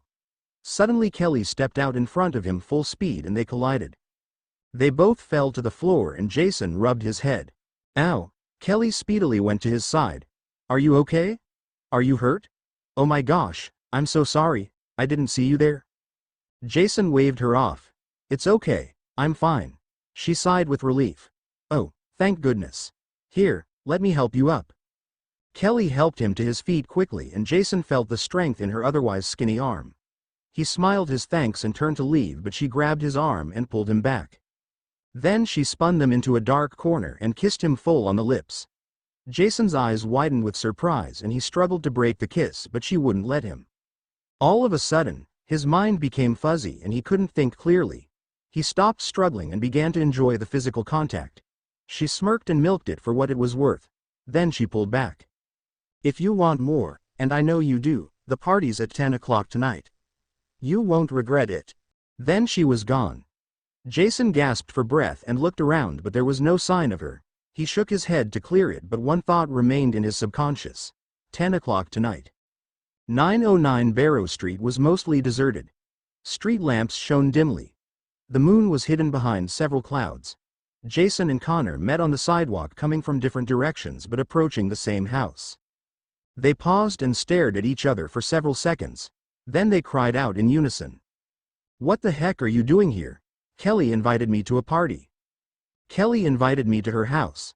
The front door opened and Kelly stepped out, dressed in something that even Hades would find disgusting. She smiled and beckoned. Boys, she said, "stop fighting and come inside. We have lots to do." Connor, where are you?" McGann wandered around Mount Justice, trying to find her missing boyfriend. "Where'd he go?" Connor. "Jason? You here, Sparky?" "Hey, Jason, dinner's ready, so stop hiding." Annabeth and Piper were in a similar situation. They searched throughout the house, but to no avail. Annabeth cursed. "He'd better not be playing basketball with that kid Jack." "He probably is," Piper monotoned. That idiot. When I find him, I'm gonna beat the snot out of him." "But finding him's the problem. He could be anywhere." "Then let's ask someone who may know. Megan maybe. She seems to know a lot about the school's workings." "Well, where is she?" "I dunno. Find her in the school directory." The two girls opened up the large directory and went to the M section looking for her last name. They couldn't find it. "Well, that sucks," Annabeth said lightly. "So what does this mean?" Piper asked. "Are we gonna just wander the streets looking for him?" "Hey, it's not that big a deal. I searched for Percy for months without any idea where he was. You should be able to handle a new hours looking for Jason." "No, that's not what I meant. Of course I'd search just as hard as you did for Jason. But heading out without a lead at all? Isn't that a bit much?" Annabeth considered this. Why don't you look into your dagger?" "You're right." Piper fumbled around trying to find it and eventually pulled it out of a drawer. She stared into its bronze blade. The images were fast and furious. They rarely stayed for longer than a second. Piper lost herself in looking at them. After a while, she put Catoptris down. "What did you see?" Annabeth demanded. "I saw Jason. And Connor. It was like they were brainwashed. They didn't act like themselves, Connor especially. There was someone else in the background." "Who?" I couldn't make out their face, but I think it was a girl." "Did you see where they were?" "Yes. I saw a street sign, 909 Barrow Street." "Well, let's go." A sudden banging sound alerted their attention. The two girls looked out the window to see a green-skinned girl hovering in the air and waving to them. They glanced at each other in disbelief, then made their way outside. The girl was medium height, not as tall as Annabeth but taller than Piper. She had red hair and a pretty face with some freckles. She was dressed strangely in some kind of costume. "A superhero," Annabeth whispered. The girl smiled shyly. "Hi. My name is Miss Martian. I want you to help me find my boyfriend." "And why would you ask us?" Piper said hesitantly. Miss Martian sighed. "As a Martian, I can read minds. I sensed something different about yours and I accidentally read them. I know who you are. And I know you can help me." "Then you know what our mission is," Annabeth inferred. She nodded. "Yes. But we need to put that aside for now. I've got a bad feeling that both Connor and Jason are in trouble. Do you have any idea where they are?" 909 Barrow Street. Miss Martian's eyes widened. "That's Kelly's house." Annabeth frowned. "It can't be her, right? I mean, we've killed her so many times. Surely, it's not her." "Let's go," Piper said. She and Annabeth ran whilst Miss Martian flew above them. They covered ground quickly. The street in question wasn't far. Soon, they arrived. Piper swallowed deeply. The house was lit up in almost every room and loud music was blaring. She could hear yelling and laughter. Annabeth laid out the plans. "Okay. Miss Martian, you stay outside for now. We don't want to scare anyone. No offense." "None taken. Piper and I will go through the front door and try to find them. If we need you, you'll know." "Wait. I can psychically link our minds so we'll be in constant communication." "You can do that?" Piper was amazed. "Yeah, here." Her voice appeared in their minds. "Hi. Whoa, that's creepy, Annabeth said. I think it's kinda cool, Piper replied. Whatever the case, it'll keep us connected. Let's go. Annabeth and Piper headed to the door and, deciding not to knock, opened it. Instantly, loud music assaulted their ears. They looked around but couldn't see anyone. Moving further into the house, they reached the living room and gasped. Jason and Connor were there. But not in the way they were expecting. The two boys were glaring ferociously at each other and their fists were poised to fight. Kelly sat on a chair, smirking deviously. She glanced at the two girls and smiled wider. Annabeth Chase, I haven't seen you since Tartarus. Annabeth cursed. It is you. Jason growled. Kelly's mine. Connor snarled right back. She belongs to me. They locked hands in a test of strength and roared. Connor picked Jason up off the ground and hurled him through a window with immense strength. The son of Jupiter flipped through the air and smashed his fist into the ground, sending arcs of lighting traveling fast towards him. Connor's hair was singed but his body was fine. He yelled and charged, swinging his fist to connect with Jason's chest and felt several bones cracking. Jason swore and drew his sword out of nowhere. He slashed down and left a long gash in Connor's shoulder. They both kept a safe distance from each other, looking for openings. You brainwashed them into fighting. Annabeth said it more like a statement than a question. I did nothing, Kelly said. They wanted to fight each other. They're so much alike. Jason Grace, the son of Jupiter, king of the gods. And Superboy, a clone of Superman, the most powerful member of the Justice League. Those boys have much to live up to. It's only natural that they'd fight for superiority. Jason twirled his sword around arrogantly. Then he charged forward with speed. Connor ripped a lamppost out of the ground and swung it. Jason's imperial gold sword cleaved through it but Connor ducked underneath the strike and hammered his fist into Jason's gut. The demigod went flying through a house and crashed into a stone wall. He shook his head to clear it and got up again. Connor leapt high into the air and slammed his fist into the ground, creating a crater that Jason barely dodged. So far, it had been Jason on the receiving end. Now, he decided to return the favor. Jason gripped his sword tightly with both hands. His blonde hair fell into his eyes but he ignored it. Blood poured down his face from several wounds. Give up, Connor said. It's over. Jason smirked. Hey, you wanna bet? He closed his eyes and in the distance, thunder boomed. Jason smiled. My father is with me. Is yours? Jason's entire body began sparking with electricity.